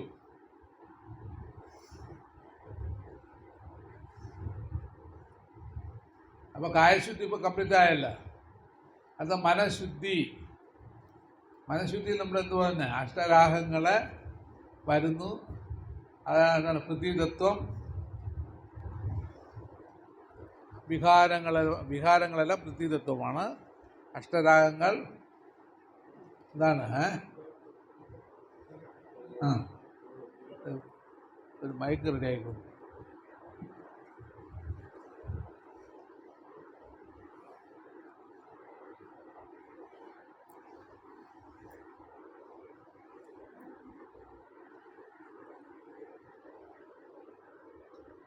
മനസ്സിൻ്റെ ജലാവസ്ഥ ഏതാണ്? രാഗങ്ങൾ. അത് കഴിഞ്ഞ് മനസ്സിൻ്റെ അഗ്നിതത്വം ഏതാണ്? ഈഗോ. അത് കഴിഞ്ഞ് മനസ്സിൻ്റെ വായുതത്വം ഏതാണ്? അന്ധകരണം. മനസ്സിൻ്റെ പിന്നെ ആകാശം എന്താണ്? ബുദ്ധി, ബോധം. ഇത് അത്രയും ശുദ്ധമായില്ലെങ്കിൽ നമുക്ക് മനഃശുദ്ധി ഉണ്ടാവില്ല. ഇപ്പം മനസ്സിലായല്ലോ? ഇതിനെ ഒന്നും കളയാനൊന്നുമില്ല. അപ്പം കാമം, ക്രോധം, ലോഭം, മോഹം, മോദം, മതം, മാത്സര്യം കളയണമെന്ന് എവനെങ്കിലും പറഞ്ഞിട്ടുണ്ടെങ്കിൽ അവനെ ചെരുപ്പെടുത്തും കഴിയും കേട്ടോ. ചെരുപ്പെടുത്തണം. കാരണം ഒന്നും കളയാൻ പോണില്ല. ഈ പറഞ്ഞ ആൾക്കാരെല്ലാം കളഞ്ഞിട്ടുമില്ല. ഇതെന്ത് ചെയ്യണം? വശത്താക്കണമെന്നാണ് പറഞ്ഞിട്ടുള്ളത്. വശത്താക്കുക എന്ന് പറഞ്ഞാൽ എന്താണ്? ഈ ആമയുടെ കഥയാണ് അവിടെ വരുന്നത്. ആമ എപ്പോഴാണ് കൈയും കാലം നീട്ടുന്നത് അപ്പോഴും നീട്ടും, അതുപോലെ ചുരുക്കകത്ത് വയ്ക്കുക. അതുപോലെ നമ്മുടെ വികാരങ്ങളെയും വിചാരങ്ങളെയും എന്താണ് നിർഗുണനായി നിന്നും കൊണ്ട് എന്ത് വേണമെങ്കിലും ചെയ്യാം. അതൊക്കെ പ്രശ്നമില്ല. എന്നാൽ അതിലോട് പോയി നമ്മുടെ മമതയിലേക്ക് പോയി വിടരുത്. മമത അജ്ഞാനമാണ്. മമതയാണ് നമ്മുടെ അജ്ഞാനത്തിലേക്ക് കൊണ്ടുവരുന്നത്. അതിനെല്ലാം കാരണം വന്നിട്ട് ഈഗോ എന്ന് പറഞ്ഞ ഒരു സാധനം. അത് മുമ്മലം എന്ന് പറയും. ആണവം, കർമ്മം, മായ. ഈ മൂന്നും ചേർന്നതാണ് മുമ്മലം എന്ന് പറയുന്നത്. 3 മലങ്ങൾ. ആണവം, അതായത് ഈഗോ, കർമ്മം, മായ. ഒരു കർമ്മത്തിൽ നിന്ന് ഈഗോ ഫാമാകും. അതിൻ്റെ ലാഭവും നഷ്ടവുമാണ് മായ.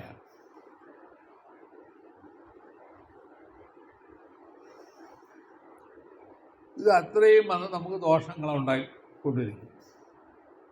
ഇതിനെ നമ്മുടെ മാക്സിമം എടുത്ത് ദൂരെ കളയാൻ നോക്കുക. അല്ലെങ്കിൽ നിങ്ങളുടെ ശരീരത്തിലേക്ക് വരുന്ന സമയം ശരിയാവണ്ണം യോഗയൊക്കെ ചെയ്യുകയാണെങ്കിൽ അത് നാച്ചുറലായി പൊയ്ക്കോളും. കാരണം ഇവിടെ യൂണിവേഴ്സൽ പവർ എന്ന് പറയുന്ന സാധനത്തിനാണ് ഈശ്വരൻ എന്ന് പറയുന്നത്. ആ ഈശ്വര ചൈതന്യവുമായിട്ട് നിങ്ങൾ താതാത്മ്യം പ്രാപിക്കുമ്പോൾ, അല്ലെങ്കിൽ അതിൻ്റെ അടുത്ത് എത്തുന്ന സമയത്ത് ഈ സംഭവങ്ങളെല്ലാം ഈശ്വരനായിട്ടേ എടുത്ത് ദൂരം കളയും. നമ്മൾ അറിയേണ്ട ആവശ്യമൊന്നുമില്ല. നമ്മൾ ബൈ ഫോഴ്സിൽ നമ്മൾ ചെയ്യുന്ന സമയത്തെല്ലാം നമുക്ക് പെയിനുണ്ട്. ഇപ്പോൾ ഒരു ഉദാഹരണം, നമ്മൾ ഒരു ചെടി വളരെയാണ്, ചെടിയിൽ വന്നിട്ട് ഒരു ഭാഗം ഉണങ്ങിപ്പോവുകയാണെങ്കിൽ, താനേ ഒടിഞ്ഞു പോവുകയാണെങ്കിൽ അതിന് ഒരു പ്രശ്നവുമില്ല. നമ്മളതിനെ കിള്ളിയെടുത്ത് കളയുകയാണെങ്കിൽ എന്തായിരിക്കും, അവിടെ ഒരു വടുവുണ്ടാകും. അതുപോലെ തന്നെ നമ്മുടെ ലൈഫിൽ ഇതെല്ലാം എടുത്ത് ബൈ ഫോഴ്സിലെടുത്ത് ദൂരെ കളയുകയാണെങ്കിൽ അവിടെ വടുവുണ്ടാകും. അത് നാളെ നിങ്ങൾക്കൊരു പെയിനായിട്ട് മാറും. കാരണം എന്ന് പറഞ്ഞാൽ നിങ്ങൾ പോകുന്ന പാതയിൽ ഇപ്പോൾ ജയം തോൽവി ഈ രണ്ടിനെയും നിങ്ങൾക്ക് മനസ്സിലില്ലെങ്കിൽ നിങ്ങൾ രക്ഷപ്പെടും. നിങ്ങളുടെ ജയത്തിന് വേണ്ടി പോകുന്ന സമയത്ത് അവിടെ തോൽവി സംഭവിക്കുകയാണെങ്കിൽ എന്തായിരിക്കും, ഈ ബാക്കിൽ നിന്ന് വരുന്ന ഈ ഫീലിങ്സ് നിങ്ങൾക്ക് വേദനയായിട്ട് മാറും. ഇപ്പോൾ ഒരു ഉദാഹരണം, ഞാൻ ഇപ്പോൾ കിരണിൻ്റെ അടുത്ത് പറയാണ്, ഇപ്പോൾ നിൻ്റെ ഭാര്യയും മക്കളെയൊക്കെ ഉപേക്ഷിച്ചിട്ട് വാടേ സന്യാസിയാവുമെന്ന് പറഞ്ഞാൽ, നീ ഒരു സുപ്രഭാതത്തിൽ എന്തൊക്കെ കുറേ നമ്മുടെ ചെപ്പിട് വിദ്യയൊക്കെ കണ്ടിട്ട് നീ ചാടിയെടുത്ത് എന്ത് ചെയ്യും, സന്യാസിയായിട്ട് വരും. അത് ഇവിടെ വന്ന് കുറേ ദിവസം കഴിയുന്ന സമയത്ത് നിൻ്റെ തനി ഗുണം ഇളകാൻ തുടങ്ങും. കാരണം എന്ന് പറഞ്ഞാൽ നമുക്ക് ഒന്നും കിട്ടിയില്ല, നമുക്ക് എല്ലാം ഫീലിംഗാണ്, ഒരേ ഫീലിങ്ങിലേ നമ്മളിരിക്കുകയാണ്. കാരണം അതാണോ ശരി, ഇതാണോ ശരി, മറ്റേതാണോ ശരി എന്നുള്ള ഓവർ ഫീലിങ്ങിലിരിക്കുകയാണ്. അപ്പോൾ അങ്ങനെ വരുമ്പോൾ നമ്മുടെ 100% സറണ്ടറിങ് ആയില്ല. ഈ സറണ്ടറിങ് ആവാത്ത ഒരു ആത്മാവ് എന്ത് ചെയ്യും, വീണ്ടും പെയിൻഫുള്ളായിട്ട് തിരിച്ച് ഭാര്യയും മക്കളെ നിന്ന് നോക്കിക്കൊണ്ടിരിക്കുകയാണ്. അപ്പോൾ ആ വടുവിൽ തന്നെ നിങ്ങൾ നിൽക്കുകയുള്ളൂ. അപ്പോൾ നിങ്ങൾക്ക് റിയലൈസേഷനും അറ്റൻഡ് ചെയ്യാൻ സാധിക്കില്ല, നിങ്ങളുടെ ലൗകികത്തിലും ഇരിക്കാൻ സാധിക്കും. ഇപ്പോൾ രണ്ടും നിങ്ങൾ വേർപെട്ടു. അതുകൊണ്ട് ഈ നമ്മുടെ ഈ നാച്ചുറലായിട്ട് ഒരു ഇല പഴുത്ത് വീഴുന്നത് പോലെ നിങ്ങളുടെ ലൈഫിൽ ഹൈലവ് സാധന ചെയ്ത് വരുന്ന സമയത്ത് നിങ്ങളുടെ കാമം, ക്രോധം, ലോഭം, മോഹം, മതം, മത്സരം എന്തൊക്കെ ഉണ്ടോ എല്ലാം അത് നാച്ചുറലായിട്ട് വീഴുന്നുള്ളൂ. നിങ്ങളായിട്ട് ഒന്ന് ഫോക്കസ് ചെയ്ത് ഫോഴ്സ് ചെയ്ത് വീഴ്ത്തരുത്.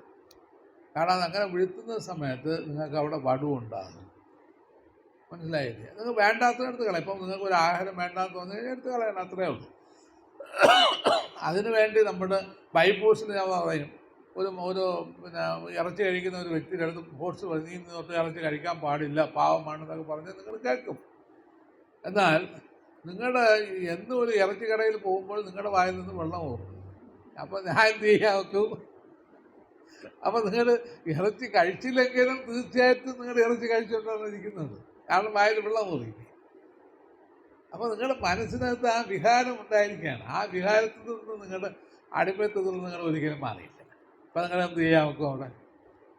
അപ്പോൾ അതുകൊണ്ടാണ് സാധനയുടെ ഹയർ ലെവൽ നിങ്ങൾ എത്തുന്ന സമയത്ത് ബൈ നാച്ചുറലായിട്ട് അത് പോയിക്കോളും. ആ സമയത്ത് നിങ്ങൾക്ക് ഒരു വൊമിറ്റിംഗ് ടെൻഡൻസി ഫോം ചെയ്യുകയോ എന്തെങ്കിലും ഒരു കാരണം കാണിച്ച് ദൈവം അവിടെ നിന്ന് നിങ്ങളെ മാറ്റിക്കണം.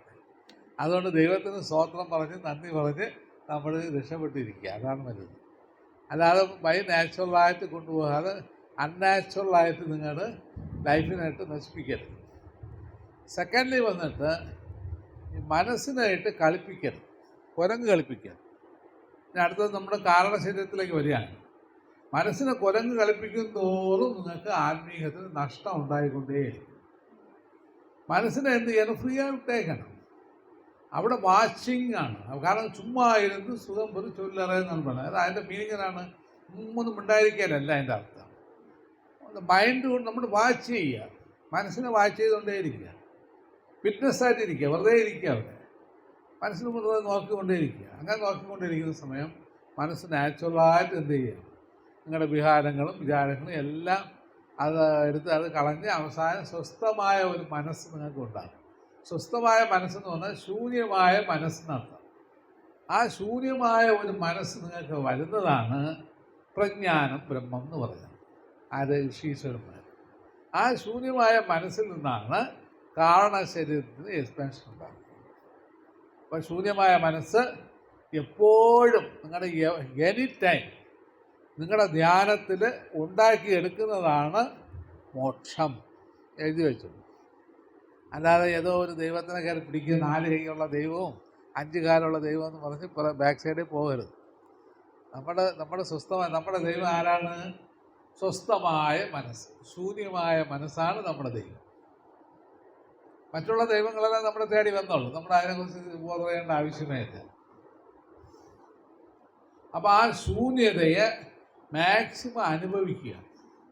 നിങ്ങൾ ഡെയിലി നിങ്ങളുടെ ശൂന്യത അനുഭവിക്കുന്നുണ്ട്, അതാണ് നിങ്ങൾ അറിയുന്നില്ല. അതുകൊണ്ടാണ് കൃഷ്ണൻ പറഞ്ഞത് അർജുനോട്, കൃഷ്ണ എനിക്കറിയാം, നീ അറിയുന്നില്ല. അതിൻ്റെ മീനിങ് എന്താണ്? അർജുനൻ്റെ മൈൻഡ് എപ്പോഴും വിഭ്രാന്തിയാണ്, കൃഷ്ണൻ്റെ മൈൻഡ് എപ്പോഴും ശാന്തമാണ്. കാരണം എന്ത് കർമ്മം ചെയ്താലും അങ്ങനെ ഒന്നുമില്ല, അങ്ങനെ എപ്പോഴും വട്ടപൂജ്യമായിട്ടേ ഇരിക്കും. നമ്മളിവിടെ എന്തായിരിക്കും? ഒന്നുകിൽ പ്ലസ് മാർക്ക് ഇടും, അല്ലെങ്കിൽ മൈനസ് മാർക്ക്. അയ്യോ ഞാൻ പാപം ചെയ്തു, -1. അയ്യോ ഞാൻ പുണ്യം ചെയ്തു, +1. ഇതുകൊണ്ട് എന്ത് പ്രയോജനം? 2 പ്രയോജനം. അപ്പോൾ ഇവിടെ എന്താണ്? സ്വസ്ഥതയാണ് ആവശ്യം. സ്വസ്ഥത എന്ന് പറഞ്ഞാൽ എന്താണ്? 0 മൈൻഡാണ് സ്വസ്ഥത. അത് നമുക്ക് ഈസിയായിട്ട് നമുക്ക് അറ്റൻഡ് ചെയ്യാം. അത് നമ്മൾ വെറുതെ ഇരിക്കുന്ന സമയത്ത് നമ്മുടെ മൈൻഡിനെ വാച്ച് ചെയ്തുകൊണ്ടേ ഇരിക്കുക. അതിനാണ് ചുമ്മാ ഇരുന്ന് സുഖം പതി ചൊല്ലറേ എന്ന് മുരുകൻ അരുണഗിരിക്ക് ഉപദേശിച്ചതിൻ്റെ അർത്ഥം ഇത്. ചുമ്മാ ഇരുന്ന് സുഖം പതി ചൊല്ലറേ, വെറുതെ ഇരിക്കുക. ഇവിടെ ഒന്നും നേടാൻ നമുക്കില്ല, ഇവിടെ ഈ പ്രപഞ്ചത്തിൽ നമുക്ക് ഒന്നുമില്ല. അങ്ങനെ നിങ്ങളുടെ ഒന്നുമില്ലാതെ ആകുമ്പോഴാണ് നിങ്ങളുടെ എന്തോ ആകുന്നത്. അത് എന്തോ ആകാൻ വേണ്ടിയാണ് നമ്മൾ ഒന്നുമില്ലാതെ ആകുന്നത്. ഇപ്പോഴും നിങ്ങളുടെ ആയതെല്ലാം വെറും വേസ്റ്റ് മാത്രം. അപ്പോഴാണ് സൂക്ഷ്മമായ മനസ്സ്, അതുപോലെ ആകാശ മനസ്സെന്നർത്ഥം. മനസ്സിൻ്റെ ആകാശ തത്വം എന്താണ്? ശൂന്യമായ അവസ്ഥ.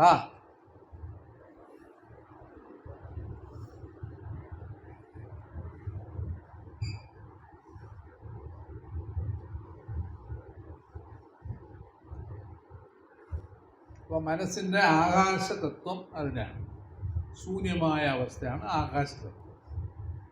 ഇത് നമുക്ക് ഡെയിലി ഓരോ ശ്വാസത്തിലും വന്നുകൊണ്ട് തന്നെ ഇരിക്കുന്നു. ഒരു ശ്വാസം അകത്ത് വന്ന് വെളിയിൽ പോകുന്ന സമയത്ത് ഒരു ശൂന്യത നിങ്ങൾക്ക് കിട്ടുന്നുണ്ട്. അപ്പം വെളിയിൽ പോയ ശ്വാസം അകത്ത് വരുന്ന ഇടവേളയ്ക്ക് ഒരു ശൂന്യത കിട്ടുന്നുണ്ട്. ഇത് നിങ്ങൾ നാച്ചുറൽ അറിഞ്ഞാൽ മതി. അതിനാണ് വിപാസന മെഡിറ്റേഷൻ കൊണ്ട് കൊടുക്കുന്നത്, ശ്വാസത്തിനെ വാച്ച് ചെയ്യാൻ പറയുന്നത്. ഈ ഒറ്റ പോയിന്റ് നിങ്ങൾക്ക് കിട്ടി ഇതിനെ എക്സ്പാൻഷൻ ചെയ്ത് കഴിഞ്ഞാൽ ഈ ശൂന്യതയെ 1 സെക്കൻഡിന് 2 സെക്കൻഡാക്കി, 3 സെക്കൻഡാക്കി, 5 സെക്കൻഡാക്കി, 10 സെക്കൻഡാക്കി, 1 മണിക്കൂറാക്കി, 2 മണിക്കൂറാക്കി, 3 മണിക്കൂറാക്കി, 24 മണിക്കൂറാക്കി കഴിഞ്ഞാൽ എന്തായിരിക്കും? നിങ്ങൾ ദിവ്യനായി. അപ്പോൾ ഇവിടെ എന്തായി? നേരെ കാരണശരീരം എക്സ്പാൻഷൻ ആകുന്നു. അപ്പോൾ കാരണശരീരത്തിന് പ്രത്യേകമായിട്ട് ഒരു ഫുഡും കൊടുക്കേണ്ട ആവശ്യമില്ല, അത് നാച്ചുറലായി കൊടുക്കും. അപ്പോൾ നമ്മുടെ പാപം പുണ്യം എന്ന് പറഞ്ഞാൽ കംപ്ലീറ്റ് ആയി ഇരിക്കുന്നത് നമ്മുടെ കർമ്മം. നമ്മുടെ പാപം പുണ്യം നമ്മുടെ യോഗയിൽ, ബാബാജിയുടെ യോഗയിൽ വരുന്നില്ല. ബാബാജിയുടെ യോഗയിൽ ഒരു സംഭവം മാത്രമേ വരുന്നുള്ളൂ, കർമ്മം എന്നൊരു വാക്കേ വരുന്നുള്ളൂ. അപ്പോൾ ഈ കർമ്മം എപ്പോഴും കിടക്കുന്നത് എവിടെയാണ്? കാരണശരീരം, നമ്മുടെ കാരണഭൂതമായ ശരീരം. എന്നാൽ നമ്മൾ ഒരു പുതിയൊരു ശരീരം എടുക്കുമ്പോൾ ഈ കാരണശരീരം നമ്മുടെ ബാക്കിൽ എപ്പോഴും നിഴലായിട്ട് നിൽക്കും. അപ്പം സ്ഥൂലം, സൂക്ഷ്മം, കാരണം. മൂന്നാമത്തെ ശരീരം ഒരിക്കലും നശിക്കുന്നേയില്ല. അത് എപ്പോഴാണ് നശിക്കുന്നത്? ഈ ബ്രഹ്മവുമായിട്ട് ഐക്യമാകുമ്പോൾ മാത്രമേ അത് നശിക്കുള്ളൂ. നല്ലോണം മനസ്സിലാക്കി വേണം. കാരണം കാരണശരീരം നമുക്ക് നശിക്കുന്നത് എന്താണ്? ആ ബ്രഹ്മവുമായിട്ട് ഐക്യമായതിന് ശേഷമേ നശിക്കുകയുള്ളൂ, അതുവരേക്കും നശിക്കുകയില്ല. അപ്പം ഈ സംഭവത്തിലേക്ക് എത്തണമെങ്കിൽ ഈ കാരണശരീരത്തിനെ എക്സ്പാൻഷൻ ചെയ്യണം, വലുതാക്കണം. ഈ കാരണശരീരത്തിനെയാണ് വിശ്വരൂപ ദർശനം എന്ന് ഭഗവാൻ അർജുനന് കാണിച്ചു കൊടുത്ത സംഭവം. ആക്ച്വലി ഭഗവാൻ കാണിച്ചു കൊടുത്തതല്ല, ഭഗവാൻ എന്ത് ചെയ്ത? അർജുനൻ്റെ 3-ാം കണ്ണുകൊണ്ട് അതേ അർജുനൻ തന്നെ കണ്ടു. അർജുനൻ ആരെ കണ്ടു? അർജുനനെ തന്നെ കണ്ടു. അർജുനൻ്റെ യഥാർത്ഥ വിശ്വരൂപത്തിന് തന്നെ അർജുനൻ കണ്ടു. എന്നാൽ അദ്ദേഹത്തിൻ്റെ ഭക്തിയിൽ കൂടി വരുമ്പോൾ ഭഗവാൻ കൃഷ്ണനെ കണ്ടു എന്ന് അദ്ദേഹം പറഞ്ഞു. അത്രേ ഉള്ളൂ. അപ്പോൾ നമ്മുടെ വിശ്വരൂപം എങ്ങനെയുണ്ട്? പ്രപഞ്ചം അത്രയും ഞാനാണെന്നുള്ള വിശ്വരൂപത്തിലേക്ക്. അപ്പോഴാണ് കാരണശരീരം എക്സ്പാൻഷൻ ആവുന്നത്. അപ്പോൾ പ്രപഞ്ചം എന്ന് പറഞ്ഞാൽ യൂണിവേഴ്സൽ അത്രയും ഞാനാണ് എന്നുള്ളത് കാരണശരീരം. അപ്പോൾ ഈ കാരണശരീരം എക്സ്പാൻഷൻ ചെയ്യാൻ നിങ്ങൾ ചെയ്യേണ്ടത് ഇതിനാണ് മെഡിറ്റേഷൻ്റെ ആവശ്യം. മെഡിറ്റേഷൻ എന്ത് ചെയ്യണം? മനസ്സെന്ന് പറയുന്നതിനെ ആദ്യം 0-ൽ കൊണ്ടുവരണം. ആ സീറോ എക്സ്പാൻഷൻ ആയിക്കൊണ്ടേയിരിക്കും. ആ എക്സ്പാൻഷൻ അനുസരിച്ച് കാരണ ശരീരത്തിൽ നിന്ന് എക്സ്പാൻഷനാണ്. കാരണശരീരം വികസിക്കുന്ന അനുസരിച്ച് അതിൻ്റെ കർമ്മങ്ങളെല്ലാം നശിച്ചുകൊണ്ടേയിരിക്കും. ഇവിടെ ഒരു പോയിന്റ് ഉണ്ടെന്ന് പറഞ്ഞാൽ കാരണശരീരം ചെറുതായിരുന്നു കഴിഞ്ഞാൽ അതിനെ ചുറ്റി അത്രയും കർമ്മങ്ങൾ കൂടിക്കൊണ്ടിരിക്കും. അതേസമയം കാരണശരീരം വികസിക്കുമ്പോൾ കർമ്മങ്ങൾ ആകത്തുക ഒരു കുറച്ച് ഭാഗങ്ങളേ ഉള്ളൂ, അത് അത്രയും നശിച്ചുകൊണ്ടേയിരിക്കും.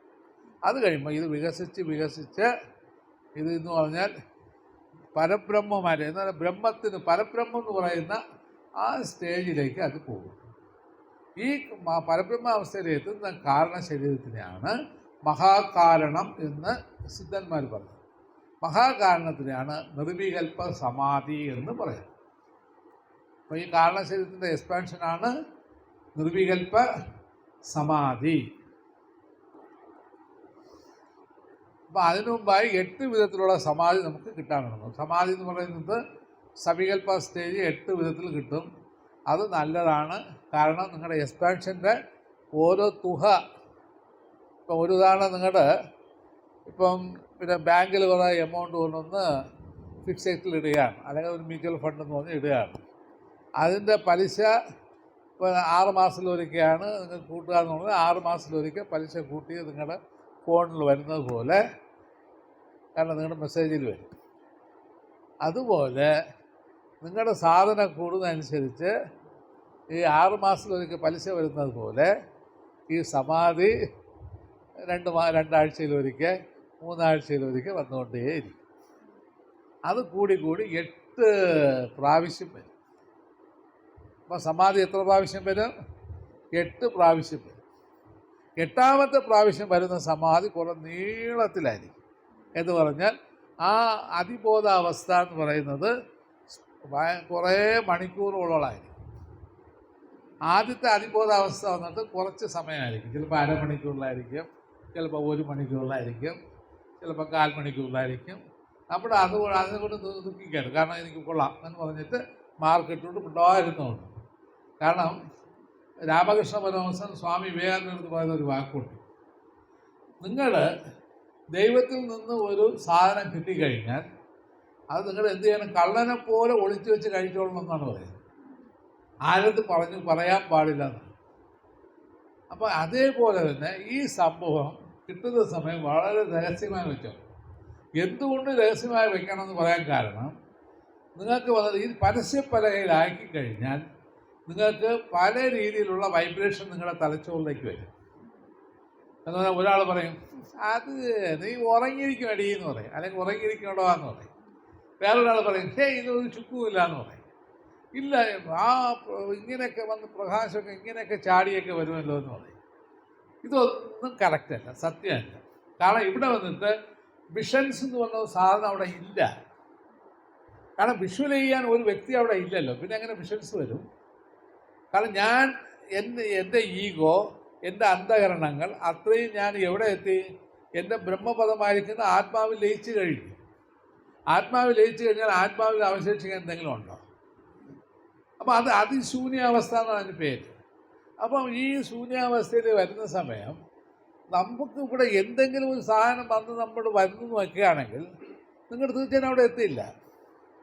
കണ്ടേൻ എന്ന് പറയുന്നത് എപ്പോഴാണ്? കണ്ട് കഴിഞ്ഞതിന് ശേഷം പോയി ലയിക്കുന്നതിന് മുമ്പാണ് കണ്ടേനാവുന്നത്. ഇപ്പം കണ്ടേന്ന് പറയുന്നത്, ഇപ്പം ഞാൻ ഒരു ദേവതയെ കണ്ടു എന്ന് പറഞ്ഞാൽ കണ്ടു, ഓക്കെ, കണ്ടതന്നെ, കുഴപ്പമില്ല. എന്നാൽ അത് അടുത്ത സ്റ്റേജിലൂടെ നമ്മൾ പോയി എത്തിയിരിക്കണം. അവിടെ എന്താണ്? പോയി ലയിക്കണം. പിന്നെ എനിക്കൊന്നും അറിഞ്ഞുകൂടാ എന്നൊരു വാക്കുകൂടെ പറയുകയാണെങ്കിൽ അതിന് മാർക്ക് കിട്ടാം. ഇപ്പം ഇവിടെയുള്ള അണ്ണന്മാരൊക്കെ വന്നിട്ട് സ്വാമി ഞാൻ ഇതൊക്കെ കണ്ടെന്ന് പറയും, പോടാന്ന് പറയും. കാരണം കണ്ടെന്ന് പറഞ്ഞാൽ കണ്ടില്ല, അവൻ കണ്ടവൻ മിണ്ടവൻ കണ്ടില്ലേ. ഇവിടെ കണ്ടേന്ന് പറയുന്ന സമയം നീ കണ്ടാൽ മാത്രം പോരാ, അതിൽ പോയി ലയിക്കും വേണം. ഇവിടെയാണ് അതിൻ്റെ വിശേഷം എന്ന് പറയുന്നത്. അപ്പം അതുപോലെ ഈ ആത്മാവിന് എല്ലാം നമ്മുടെ ഈ ഞാനെന്ന ബോധത്തിൽ പോയി ലയിക്കുകയാണ്. അതാണ് പ്രജ്ഞാനം ബ്രഹ്മ എന്ന് പറയുന്നത്. ഈ പ്രജ്ഞയിൽ പോയി ലയിക്കുകയാണ്. അപ്പം ഇവിടെ എന്താണ്? ഈ മനസ്സാണ് പോയി ലയിക്കുന്നത്, അല്ലാതെ വേറെ ഒരു സാധനം അവിടെ പോയി ലയിക്കുന്നില്ല. അതുകൊണ്ടാണ് നമ്മൾ കണ്ട സാധനം പിന്നെ കാണാതെ ആകുന്നത്. മനസ്സ് അവിടെ പോയി ലയിച്ചു കഴിഞ്ഞാൽ പിന്നെ അവിടെ ഒന്നുമില്ല. പിന്നെ ഞാനെന്ന ബോധം അവിടെ ഇല്ല. അവിടെ സത്ത് മാത്രമേ ഉള്ളൂ. ഇതിനെയാണ് വേദങ്ങൾ പറഞ്ഞത് പ്രജ്ഞാനം ബ്രഹ്മം എന്ന് പറഞ്ഞത്. ഈ പ്രജ്ഞാന ബ്രഹ്മം നിങ്ങളുടെ എത്തിക്കഴിയുന്ന സമയം നിങ്ങളുടെ പൂർണ്ണമായി കഴിഞ്ഞു. ആ പൂർണ്ണത ഇപ്പോൾ കുറച്ച് മണിക്കൂർ നേരം അല്ലെങ്കിൽ ചില അരമണിക്കൂറോ 1/4 മണിക്കൂറോ ആദ്യം നിൽക്കും. നിന്ന് കഴിഞ്ഞാൽ അതേ ഏറ്റവും വലിയ മഹത്വമാണ്. എന്ത് മഹത്വം? എത്രയോ കോടി ജന്മങ്ങൾ ചെയ്തിട്ടുള്ള പാവങ്ങൾ പുണ്യങ്ങൾ എന്തെങ്കിലുമൊക്കെ ഉണ്ടെങ്കിൽ എല്ലാം പോയി നമ്മൾ രക്ഷപ്പെട്ടു നടത്തുക. പിന്നെ ഈ സംഭവം വന്നു കഴിഞ്ഞാൽ പിന്നെ തുടർച്ചയായിട്ട് അടുത്ത സംഭവം വീണ്ടും വീണ്ടും വന്നുകൊണ്ടേയിരിക്കും. ഇപ്പോൾ അരമണിക്കൂർ കിടന്ന് നിങ്ങൾക്ക് കിട്ടിയത് 3/4 മണിക്കൂറായി, 1 മണിക്കൂറായി, 2 മണിക്കൂറായി, 3 മണിക്കൂറായി. അത് കൂടി 24 hours നിങ്ങൾക്ക് ഇരിക്കാനുള്ള സമയമാണ്. ഇങ്ങനെയാണ് ഇതിൻ്റെ സംഭവം. അപ്പോൾ ഇതിനെയാണ് എന്ന് പറഞ്ഞാൽ ഈ പ്രജ്ഞയുടെ എക്സ്പാൻഷനാണ് റിയലൈസേഷൻ. ഇത് നിങ്ങൾ എത്ര പേര് കൊണ്ടുവരുന്നതെന്നുള്ളത് നിങ്ങൾ സ്വയം സാധന ചെയ്ത് കണ്ടുപിടിച്ചോളൂ. ശരി, നിങ്ങൾക്ക് എന്തെങ്കിലും സംശയം ഉണ്ടെങ്കിൽ ചോദിക്കാം.